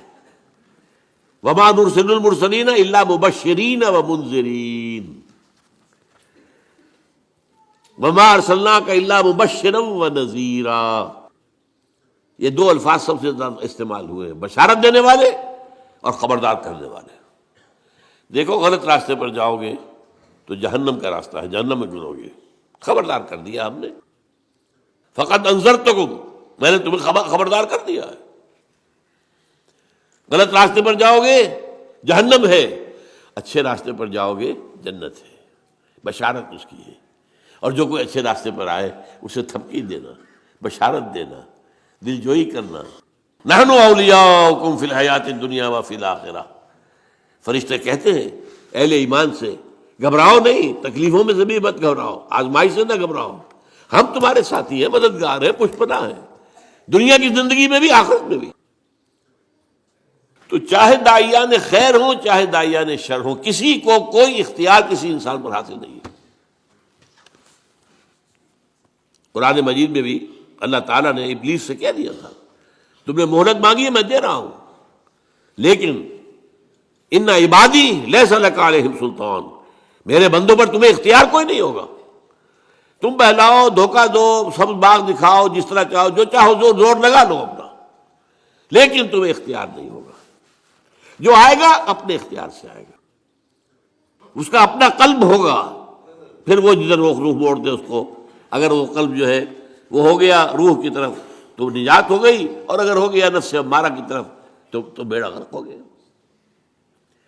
یہی معاملہ میں نے کہا نا کہ جو داعیان خیر ہیں، یہاں تک کہ سب سے بڑے داعی خیر محمد الرسول اللہ صلی اللہ علیہ وسلم، ان سے بھی کہہ دیا گیا انک لا تہدی من احببت ولکن اللہ یہدی من یشاء. اے نبی آپ ہدایت نہیں دے سکتے کہ جس کو چاہیں ہدایت دے دیں. یہ اللہ کی بات ہے، وہ جس کو چاہتا ہدایت دیتا ہے. واقعہ یہ کہ سب سے بڑی مثال ہمارے سامنے حضور کے چچا ابو طالب کی ہے. ابو طالب حضور کے بھی محسن تھے، ہم سب کے محسن ہیں. جس طرح انہوں نے سپورٹ کیا حضور کو اپنی پناہ میں رکھا جب تک وہ زندہ رہے. اس وقت تک قریش کو آپ کے خلاف کوئی اقدام کرنے کی ضرورت نہیں ہوئی کہ یہ تو ان فائٹنگ ہو جائے گی، قریش آپس میں لڑ پڑیں گے. A house divided amongst itself cannot stand. یہ ان کے انتقال کے بعد ہوا ہے، جب اقدام کیا گیا، طے کیا گیا کہ اب ان کو قتل کر دو، اب کوئی خطرہ نہیں. جس پر آپ طائف گئے ہیں کہ شاید طائف میں کوئی بڑا سردار جو ہے میری بات مان لے، ایمان لے آئے مجھ پر، تو میں اپنا مرکز وہاں منتقل کر دوں. لیکن وہ ایک علیحدہ بات ہوئی وہاں پر جو ہوئی. لیکن اس کے بارے میں معلوم ہے کس قدر حضور کے دل میں تمنا اور آرزو ہوگی. آپ تصور کر سکتے ہیں انہوں نے ساری طبیعت کس لیے مانی، کتنی حضور کو خواہش ہوگی کہ ابو طالب کلمہ شہادت پڑھے بغیر دنیا سے نہ جائیں. یہاں تک کہ آخری وقت کہہ رہے ہیں، ان کے نزا کا عالم ہے، چچا جان میرے کان میں پڑھ دیجیے کلمہ تاکہ میں اللہ کے ہاں گواہی دے سکوں. لیکن بس وہ عرب ایک مزاج خاص، اس میں جو ایک اپنا ایک زوم ہوتا ہے، اپنی عزت نفس کا. بھتیجے میں جانتا ہوں کہ تیرے دین سے بہتر کوئی دین نہیں ہے، لیکن میں اس وقت یہ کلمہ شہادت نہیں پڑھنا چاہتا. عرب کی عورتیں یہ نہ کہیں کہ وہ طالب موت کے ڈر سے اس نے اپنا مذہب تبدیل کر لیا۔ بہرحال کہنے کی بات کیا تھی، نبی کیا ہوتے ہیں؟ بشیر، نذیر، داعی اللہ۔ اپنی جگہ پر روشنی کا مینارہ، سراج منیرہ، معلم، مربی، مزکی، یہ ساری کیفیات جو ہے انبیاء کے ساتھ ہیں۔ اور نبیوں کے نقش قدم پر چل کر جو لوگ خدمت خلق کریں، لوگوں کو صحیح راستے پر لائے، ان کے لیے بھی یہی الفاظ ہوں گے۔ تمام سابقہ انبیاء کے لیے بھی یہی الفاظ تھے، وما نرسل المرسلین الا مبشرین ومنذرین وما ارسلناک الا مبشرا ونذیرا، بشیر، نذیر۔ اچھا، اس میں ایک اور اصطلاح آ گئی، اس انذار، تبشیر، تبلیغ، تعلیم، نصیحت، اس کے نتیجے میں جو بات قائم ہوگی اس کے لیے ایک لفظ ہے شاہد۔ شاہدن علیکم، علی آتا ہے عربی زبان میں مخالفت کے لیے، شاہدن علیکم، تمہارے خلاف گواہ۔ یہ سب سے پہلے یہ اصطلاح، یہ باقی اصطلاحات تو بعد میں آئی ہیں، لیکن یہ کہ آپ کو معلوم ہے کہ سورہ احزاب میں سب کو جمع کر دیا گیا ہے۔ یا ایھا النبی انا ارسلناک شاہدا ومبشرا ونذیرا وداعیا الی اللہ باذنہ وسراجا منیرا۔ لیکن سب سے پہلے سورہ مزمل میں لفظ آ گیا، مزمل بہت شروع کی صورت ہے، انا ارسلنا الیکم رسولا شاہدا علیکم کما ارسلنا الی فرعون رسولا فعصى فرعون الرسول فاخذناه اخذا وبيلا فكيف تتقون ان كفرتم يوما يجعل الولدان شيبا السماء منفطر به كان وعده مفعولا۔ ہم نے دیکھو بھیج دیا ہے تمہاری طرف اپنا ایک رسول جو تم پر گواہ بن کر آیا تمہارے خلاف۔ یہ خلاف کا لفظ کیوں آیا یہاں پر نوٹ کیجئے۔ شہید کے معنی ہے گواہ، بلکہ لفظی معنی اصل میں کیا ہے؟ جو شخص موجود ہو، شاہد، غائب، شاہد، شاہد و غائب، شاہد۔ لیکن اس کے پھر دو معنی اس میں اضافی طور پر پیدا ہوئے، جو کسی موقع پر موجود ہوگا وہی صحیح گواہ بھی ہے، تو شاہد گواہ بھی ہے۔ جو کوئی موقع پر ہوگا وہ آپ کی مدد بھی کر سکتا ہے، ورنہ آپ کا چاہے گہرا ہی دوست ہے، وہ آپ ہے ہی نہیں تو کیا مدد کرے گا، تو اس سے مددگار بھی ہو گیا۔ لَكَفَىٰ بِاللَّهِ شَهِيدًا، اللہ کافی ہے آپ کی مدد کے لیے۔ اب شہادت گواہی کے معنی میں آتا ہے تو اس کے دو رخ ہیں۔ ہر مقدمے میں ایک مدعی ہے، ایک مدعا علیہ ہے۔ اگر آپ کی گواہی مدعی کے حق میں جا رہی ہے تو اس کے لیے لام آئے گا، شہد لہو، اس کے حق میں گواہی دی۔ اور اگر اس کے خلاف جا رہی ہے تو شہد علیہ۔ یہ لام اور علا کا جو فرق ہے اس کو اچھی طرح ایک اور حدیث کے حوالے سے یاد کر لیجئے۔ حضور نے فرمایا القرآن حجت لک او علیک، یہ قرآن یا تو حجت ہے تمہارے حق میں یا تمہارے خلاف۔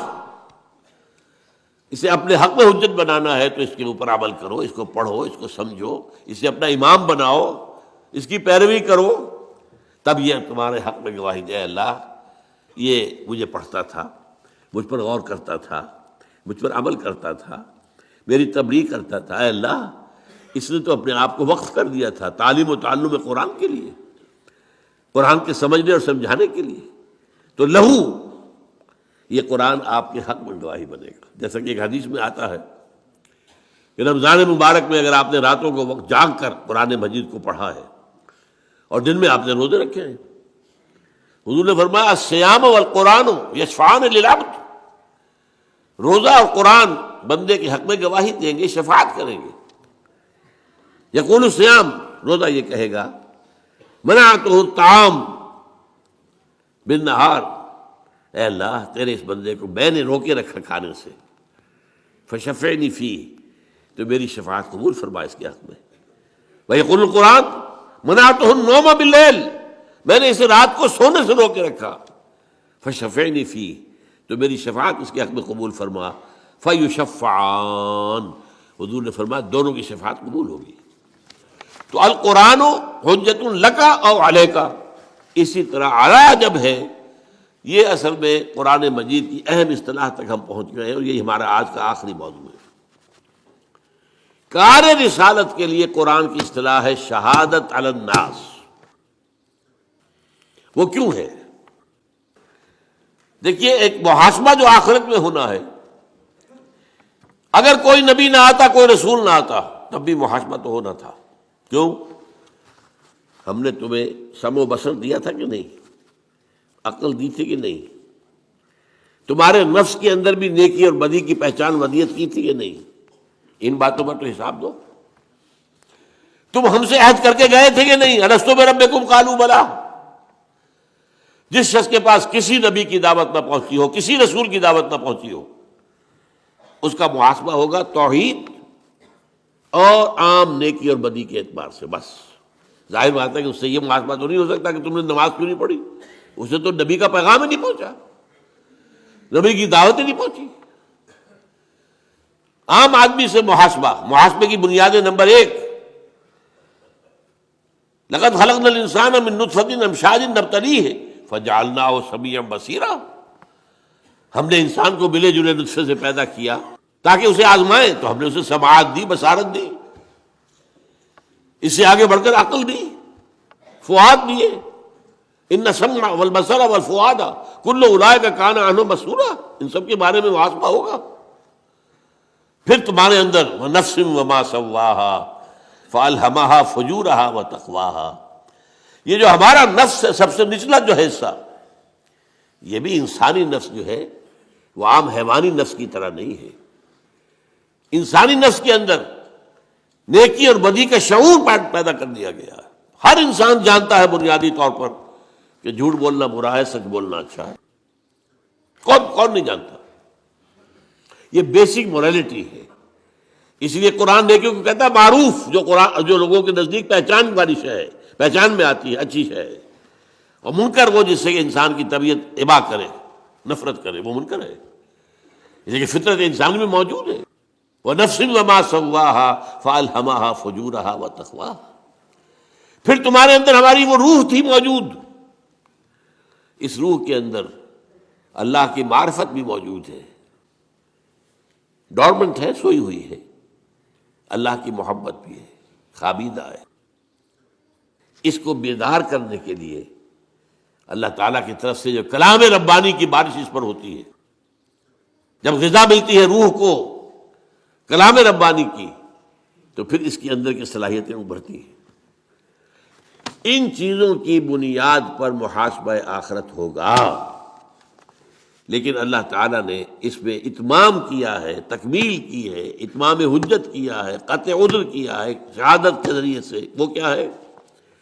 نبیوں کے بھیجنے کا سلسلہ، کتابوں کے بھیجنے کا سلسلہ، وحی کے بھیجنے کا سلسلہ۔ نبی خیر کی دعوت دیتے رہیں گے، بدی سے روکتے رہیں گے، خیر کو اجاگر کریں گے، بدی کی بھی پہچان اور بڑھا دیں گے تمہارے اندر۔ یہ کام گویا کہ امتحان آسان ہو گیا، یہ میڈ ایزی والی سیریز سمجھیے۔ نہ آتی نبوت تب بھی امتحان تھا، خلق الموت والحیات لیبلوکم ایکم احسن عملا۔ اور ہو سکتا ہے کہ کوئی انسان، بہت انسان ایسے دنیا میں رہے ہوں جن کے پاس کسی نبی اور کسی رسول کا پیغام پہنچا ہی نہ ہو، تو ان کا بھی محاسبہ تو ہوگا۔ وہ جو انہیں سمع و بصر کی صلاحیت دی، عقل و خرد کی صلاحیت دی، نیکی بدی کی پہچان دی، روح کے اندر اپنی معرفت رکھی، روح کے اندر اپنی محبت رکھی، ان 5 چیزوں کی بنیاد پر every human being is responsible accountable on the day of judgment. لیکن جب نبی آ گئے، ان کے اندر مکمل انسانیت کی ایک سیرت اور صورت بھی نظر آ گئی، اس اخلاق کا پیکر، اس سیرت و کردار کا مجسمہ بھی سب سامنے آ گیا، وحی کی دعوت بھی سامنے آ گئی۔ اس نے جو ہے روح کے اندر جو چیزیں چھپی ہوئی، دبی ہوئی تھی، انہیں اجاگر کیا۔ اس سے گویا کہ اب 2 کام ہو گئے، یہاں حق کو پہچاننا آسان، حق پر چلنا آسان، لیکن آخرت میں یہی نبی کھڑے ہوں گے، رسول کھڑے ہوں گے، گواہی دیں گے، اے اللہ ہم نے ان تک تیرا پیغام پہنچا دیا تھا۔ Now they are responsible. They are accountable. یہ جواب دہ ہیں. اب یہ نہیں کہہ سکتے کہ انہیں پیغام پہنچا ہی نہیں. دیکھیے اس بات کو سمجھیے. اگر کسی ایسی شے پر مواخذہ کیا جائے جس کے ان تک بات پہنچی نہیں ہو تو وہ تو حجت ہو جائے گی لوگوں کے پاس. اللہ کیسے ہمیں تو یہ بات پہنچائی نہیں گئی. ہاؤ کم آج ہم سے جواب طلبی کیسے ہو رہی ہے؟ بلکہ اس میں آگے بڑھ کر میں بات بتا رہا ہوں. دیکھیے حضور کا جو آخری خطبہ تھا، خطبہ حجۃ الوداع، اس کے اختتام پر آپ نے اپنی دعوت کے جو اہم نکات تھے ان کو خوب کھول کھول کر دوبارہ آخری مرتبہ بیان کیا. اور مجمع تھا 1.25 کا. جسٹ امیجن اس وقت، آج سے 1400 برس پہلے 1.25. اور حضور ایک ایک لفظ 3 مرتبہ بول رہے تھے. لاؤڈ اسپیکر تو تھا نہیں. کچھ لوگ ادھر کھڑے ہیں، اس سے آگے لوگ کھڑے، تو آپ نے ادھر رخ کر کے کہا، اس نے آگے بولا، اس نے اس سے آگے بولا، تو 1 لاکھ تک پہنچایا. اس طریقے سے 3 دفعہ. پھر سامنے آپ نے رخ کر کے وہی بات کہی، پھر بائیں طرف رخ کر کے وہی بات کہی. جب آپ کا خطبہ ختم ہو گیا تو آپ نے ایک سوال کیا، الا هل بلغت؟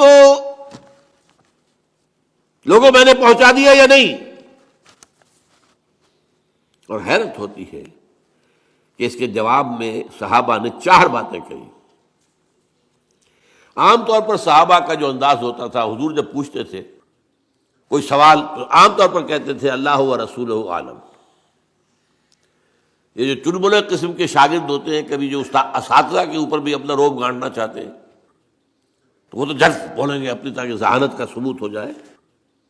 لیکن حضور کے وہ شاگرد بہت مؤدب لوگ تھے. اللہ و رسولہ عالم. پھر آپ دوبارہ پوچھتے تھے تو پھر جیسی بات بھی ذہن میں آئی کہہ دیتے تھے. آپ نے سوال کیا اتدرون من المفلس؟ کون ہے تمہارے خیال میں مفلس کون ہے؟ اللہ و رسولہ عالم. آپ نے پھر دوبارہ پوچھا، پھر بتایا المفلس عندنا من لا درہم لہ ولا دینار. مفلس تو ہم اسی کو سمجھتے ہیں جس کے پاس درہم نہیں، دینار نہیں.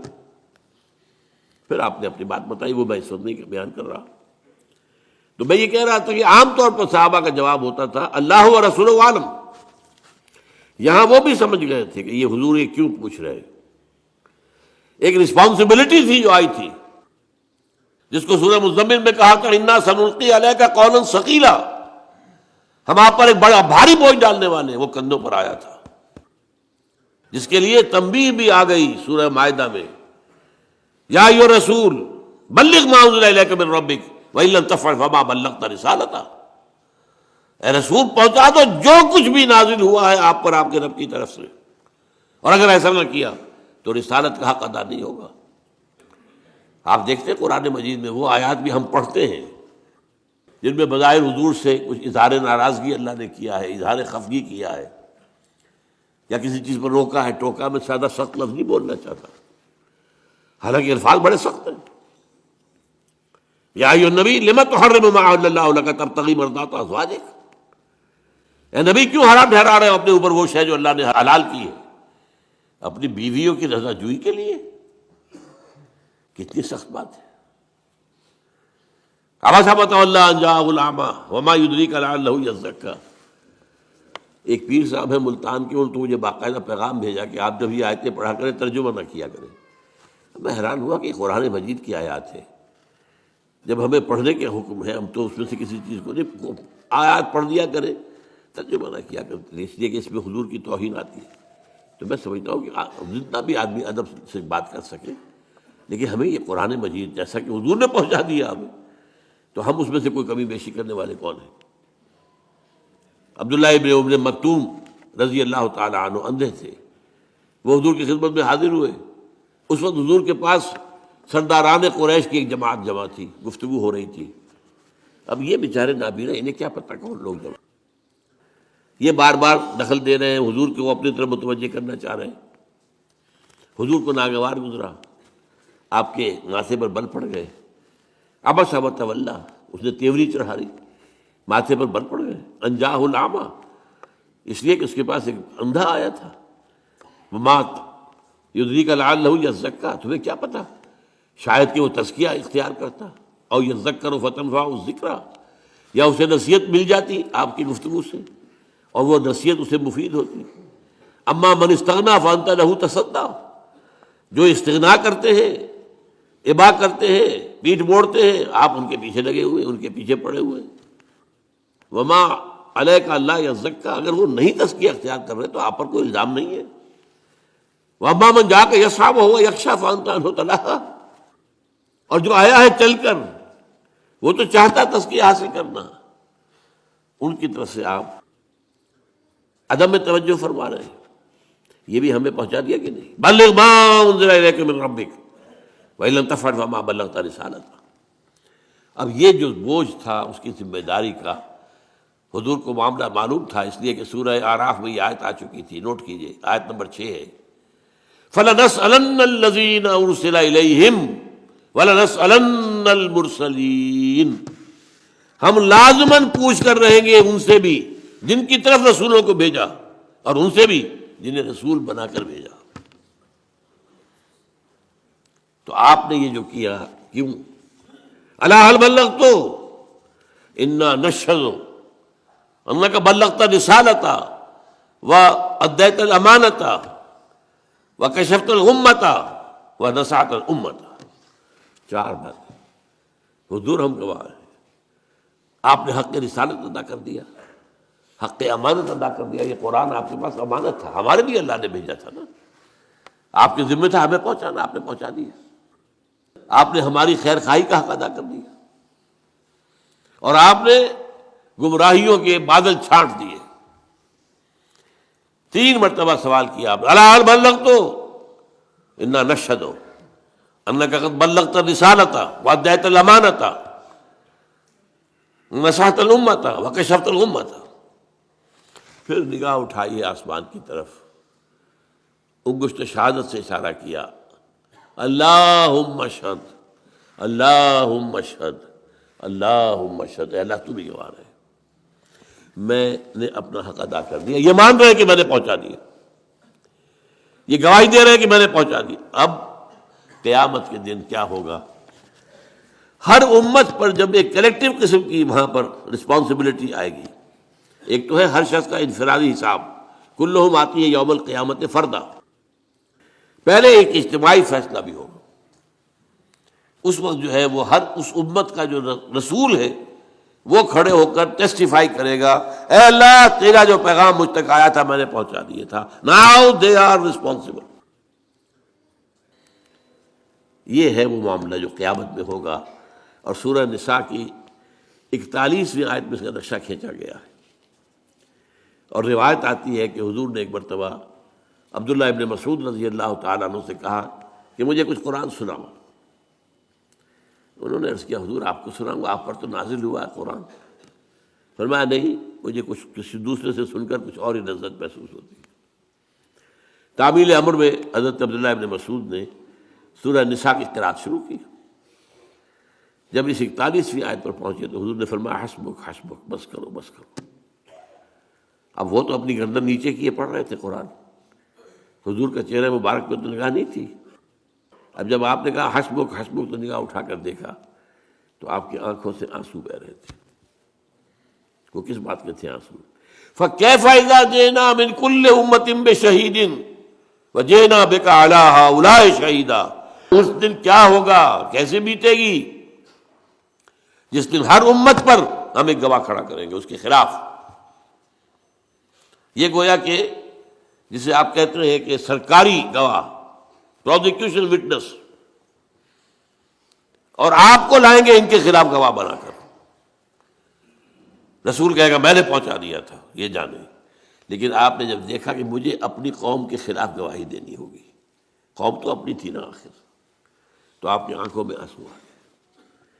یہ ہے شہادت حق، یہ ہے در حق۔ اس کے بعد اب کوئی عذر باقی نہیں رہ جاتا انسان کے پاس۔ چنانچہ سورہ نساء میں اس مسئلے کو، اس معاملے کو اور کھول کر بیان کر دیا۔ ایک ہی آیت میں بہت سے انبیاء کا ذکر ہے، اور ان کا نام لینے کے بعد فرمایا رسلا مبشرین و منذرین، ان رسولوں کو ہم نے بھیجا مبشر اور منذر بنا کر، وہی دونوں اصطلاحات، وما نرسل المرسلین الا مبشرین ومنذرین یا ایھا النبی انا ارسلناک شاہدا ومبشرا ونذیرا وداعیا الی اللہ باذنہ وسراجا منیرا رسلا مبشرین ومنذرین لئلا یکون للناس علی اللہ حجۃ بعد الرسل. اب دیکھیں لام اور علی یہاں بھی آ گیا، تاکہ نہ رہ جائے لوگوں کے حق میں کوئی عذر کوئی دلیل اللہ کے مقابلے میں. علی اللہ للناس، اے اللہ ہم تک تو بات پہنچی نہیں، اے اللہ ہمارے تک تو یہ پیغام پہنچا ہی نہیں، تو اب کس چیز کا مواخذہ؟ تو رسول بھیجیے، اب نہیں کہہ سکتے، اتمام حجت ہو گیا، قطع عذر ہو گیا، اب دلیل کوئی نہیں. رسلا مبشرین و منذرین لئلا یکون للناس علی اللہ، لام اور علی، حجت، کوئی حجت نہ رہ جائے، لئلا یکون للناس علی اللہ حجت بعد الرسل وکان اللہ عزیزا حکیما. اللہ تعالیٰ جو ہے وہ تو عزیز ہے، زبردست ہے، وہ جیسے چاہے حساب لے لے، لیکن حکیم بھی ہے، اس نے ہر شے کا قانون بنا رکھا ہے. یہ شہادت علی الناس تاکہ محاسبہ اخروی کے لیے ابتدائی بنیادیں تو وہ ہیں جو انسان میں رکھی ہوئی ہیں، سمع و بصر ہے، عقل و خرد ہے، نیکی بدی کی پہچان ہے، روح میں اللہ کی معرفت ہے اگرچہ سوئی ہوئی، روح میں اللہ کی محبت ہے اگرچہ خوابیدہ. لیکن یہ 5 چیزیں دے کر تمہیں بھیجا ہے دنیا میں، ایسے ہی بغیر تیر و تفنگ کے اور بغیر ساز و سامان کے تمہیں نہیں ڈال دیا امتحان کے اندر. اس کے بعد اس کی تکمیل کر دی گئی، اتمام حجت، قطع عذر. نبیوں کو بھیج کر، رسولوں کو بھیج کر، اب تو کہہ ہی نہیں سکتے. رسلا مبشرین و منذرین لئلا یکون للناس علی اللہ حجۃ بعد الرسل وکان اللہ عزیزا حکیما. اب آخری بات، حضور پر نبوت ختم، اب یہ کام کون کرے گا؟ انسان تو ختم نہیں ہوئے، یہ کام اب کون کرے گا؟ پہلے کیا تھا؟ ایک رسول کی دعوت لوگوں نے بھلا دی، اللہ نے اور رسول بھیج دیا، اور اگر تعلیمات کے اندر کوئی نقص کر دیا تھا ان کی اصلاح کر دی. اب جب سلسلہ بند ہو گیا اب کیا ہوگا؟ یہ ہے وہ اہم نکتہ جو آپ کی اور میری ذمہ داری بات بتاتا ہے. حضور کے انتقال کے بعد اور آپ پر ختم نبوت کے بعد اب یہ ذمہ داری بحیثیت مجموعی پوری امت مسلمہ کی ہے. اب ہمارے کندھوں پر آ گیا وہ بوجھ جو حضور نے اپنا وہ کہہ کر گواہی لے کر الا هل بلغت، تو گواہی لے کر کندھے کا بوجھ جو تھا وہ اتر کر امت کے کندھے پر آ گیا. یہ مضمون قرآن میں 2 دفعہ آیا. سورہ حج کی آخری آیت ہے، اے مسلمانوں جاہدوا فی اللہ حق جہادہ. اور کس لیے یہ جہاد کرنا ہے تمہیں؟ لیکون الرسول شہیدا علیکم، تاکہ رسول تو گواہی دیں گے تمہارے خلاف، وتکونوا شہداء علی الناس، اور تمہیں بننا ہے گواہ لوگوں کے خلاف. یہ ہے تا قیام قیامت. میں کہا کرتا ہوں سمجھانے کے لیے، یہ امت کا فریضہ رسالت ہے. دیکھیے حضور کی زندگی میں بھی جہاں آپ خود تبلیغ کرتے تھے، صحابہ نہیں کرتے تھے. حضرت ابوبکر رضی اللہ تعالیٰ عنہ کی دعوت پر 10 مبشرہ میں سے 6 چوٹی کے صحابہ وہ حضرت ابوبکر کی دعوت پر ایمان لائے. تو دعوت دینے والے کون؟ Abu Bakr, but on behalf of Muhammad صلی اللہ علیہ وسلم. یہ دعوت جو ہے تبلیغ حضور ہی کی جانب سے ہو رہی ہے بذریعہ ابوبکر رضی اللہ تعالیٰ. اسی طرح ایک مرتبہ عید کے ایک اجتماع میں حضور نے حضرت عمر سے کہا کہ تم جا کر میری طرف سے فلاں فلاں باتیں خواتین کو بتا دو. آپ نے وہاں جا کر کہا انی رسول اللہ صلی اللہ علیہ وسلم، میں اللہ کے رسول کا رسول ہوں. یہاں پیغامبر کے معنی میں آیا، حضور کا پیغام پہنچانے آیا ہوں. انی رسول اللہ ہے. یہی لفظ حضور نے استعمال کیا معاذ بن جبل کے لیے رضی اللہ تعالیٰ عنہ، جب انہیں یمن کا گورنر بنا کر بھیج رہے تھے۔ وہ پوچھا کیا کرو گے، کوئی معاملہ پیش آئے کیسے طے کرو گے؟ کہا کہ میں پہلے قرآن میں دیکھوں گا، اگر قرآن میں وہ بات نہ ملے تو پھر میں آپ کی سنت اور حدیث میں دیکھوں گا، وہاں بھی نہ ملے تو کیا کروں، ثم اجتہد، پھر میں کوشش کروں گا اپنی سی کہ صحیح رائے تک پہنچ جاؤں، اجتہاد کروں گا۔ تو آپ نے پیٹھ تھپکی اور کہا اس اللہ کا شکر ہے کہ جس نے اللہ کے رسول کو صحیح بات تک پہنچا دیا۔ یعنی صحیح راستہ یہ پہلے قرآن دیکھو پھر حدیث دیکھو، دونوں میں نہ ہو تو پھر اجتہاد کرو۔ تو یہ کام جو ہے اب امت بحیثیت مجموعی اب رسالت کے اس سلسلے میں لنک کر دی گئی ہے۔ لِيَكُونَ الرَّسُولُ شَهِيدًا عَلَيْكُمْ وَتَكُونُوا شُهَدَاءَ عَلَى النَّاسِ، یہ تو سورہ حج کے اندر آیا ہے، اور سورہ بقرہ کے اندر کیا آیت آئی ہے؟ جب قبلہ بدلا ہے، رخ بدل دیا، مکے سے مدینے آ کر پہلے آپ نے 17 مہینے بیت المقدس کی طرف رخ کر کے نماز پڑھی ہے، پھر اللہ کا حکم آیا ہے اور قبلہ تبدیل ہوا۔ یہ بڑا ایک اہم واقعہ تھا جس پر بہت چہبے گوئی بھی ہوئی، لوگوں نے مذاق بھی اڑائے، اچھے عجیب یہ رسول ہے، نبی ہے جن کا قبلہ ہی معین نہیں ہے، پہلے شمال تھا اب جنوب ہو گیا۔ خیر وہ ایک علیحدہ مسئلہ ہے، میں نے تفصیل سے بحث کی ہے، جو میرا منتخب نصاب کا درس نمبر 2 ہے آیا بر، اس کے تمہید کے طور پر میں نے اس مسئلے پر پوری گفتگو کی۔ خیر تو وہاں کیا ہوا، اس وقت جب یہ بات سامنے آئی کہ یہ لوگوں نے کہا کہ یہ کہیں گے سَيَقُولُ السُّفَهَاءُ مِنَ النَّاسِ مَا وَلَّاهُمْ عَنْ قِبْلَتِهِمُ الَّتِي كَانُوا عَلَيْهَا قُلْ لِلَّهِ الْمَشْرِقُ وَالْمَغْرِبُ، وہاں فرمایا وَكَذَلِكَ جَعَلْنَاكُمْ أُمَّةً وَسَطًا لِتَكُونُوا شُهَدَاءَ عَلَى النَّاسِ وَيَكُونَ الرَّسُولُ عَلَيْكُمْ شَهِيدًا۔ قرآن مجید میں اہم مضامین 2 جگہ ضرور آتے ہیں، وہی 2 جگہیں آپ نے یہاں پر دیکھ لی کہ وہاں پر سورہ حج میں آ گیا لِيَكُونَ الرَّسُولُ شَهِيدًا عَلَيْكُمْ وَتَكُونُوا شُهَدَاءَ عَلَى النَّاسِ، وہی بات بالعکس ترتیب علیحدہ ہو گئی، وہاں رسول کا ذکر پہلے اور امت کا بعد میں، یہاں امت کا پہلے رسول کا بعد میں۔ لِتَكُونُوا شُهَدَاءَ عَلَى النَّاسِ وَيَكُونَ الرَّسُولُ عَلَيْكُمْ شَهِيدًا، یہ ذمہ داری ہے امت مسلمہ کے کاندھے پر۔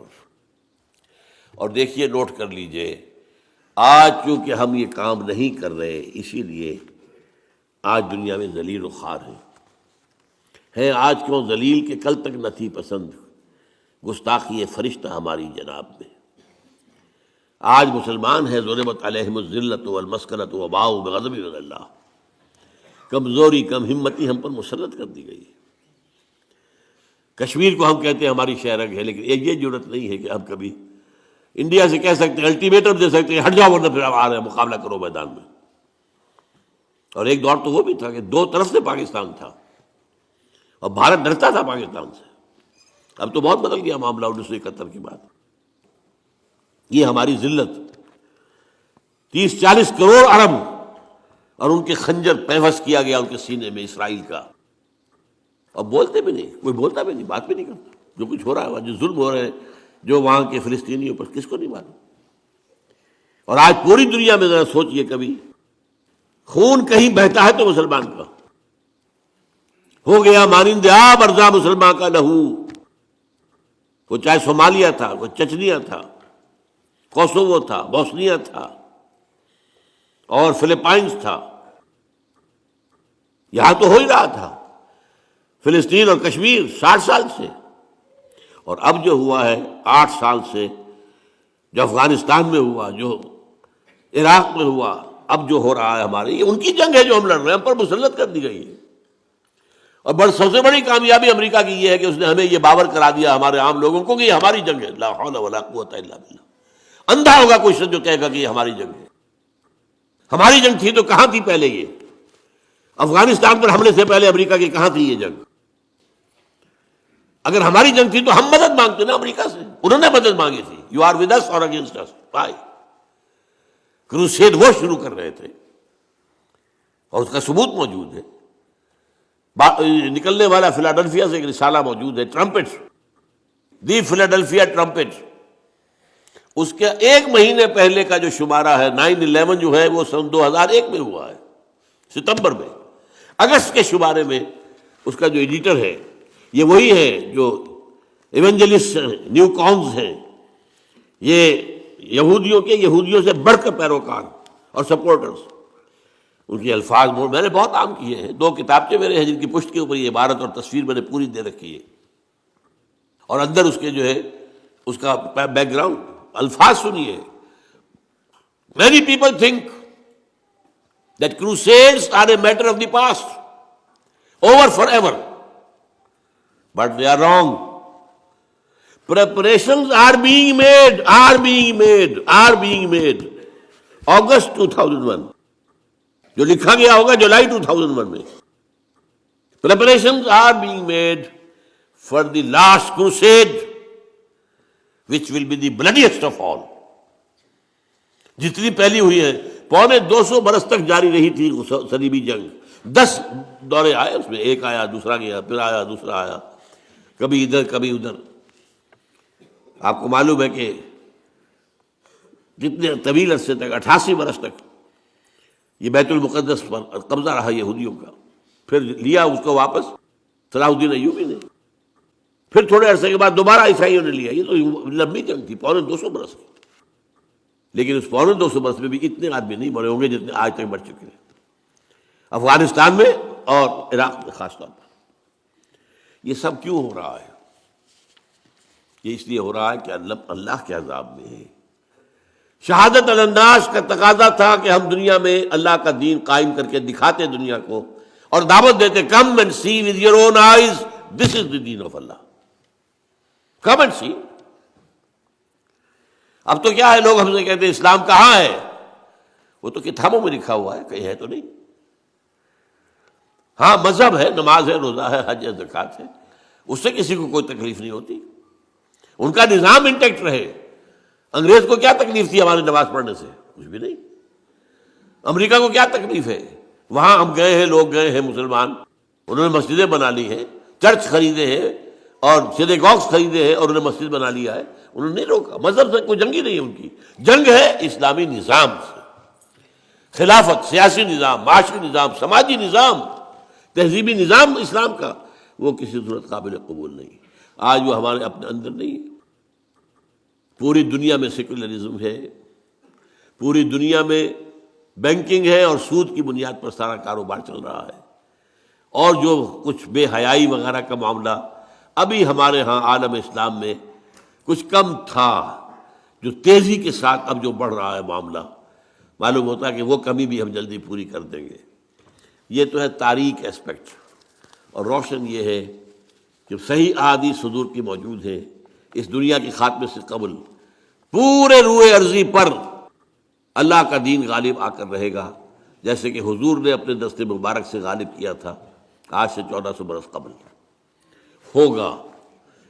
اور اشارے بھی ہیں، عرب سے کسی مشرقی ملک کی طرف جو ہے اشارے ہیں. ہمارا کام یہ ہے کہ ہم اس کے لیے اپنا تن من دھن لگا دیں کہ ہمیں یہ کام کرنا ہے، ہر حال میں کرنا ہے. اللہ کے دین کو غالب کر کے اس کی ایک عملی شکل دنیا کو دکھانی ہے، تاکہ ہم شہادت علی الناس کا جو فریضہ حضور کے انتقال کے بعد اب ہم پر بحیثیت مجموعی آ گیا ہے اس کا حق ادا کر سکیں. اقول قولی ھذا واستغفر اللہ لی ولکم ولسائر المسلمین والمسلمات.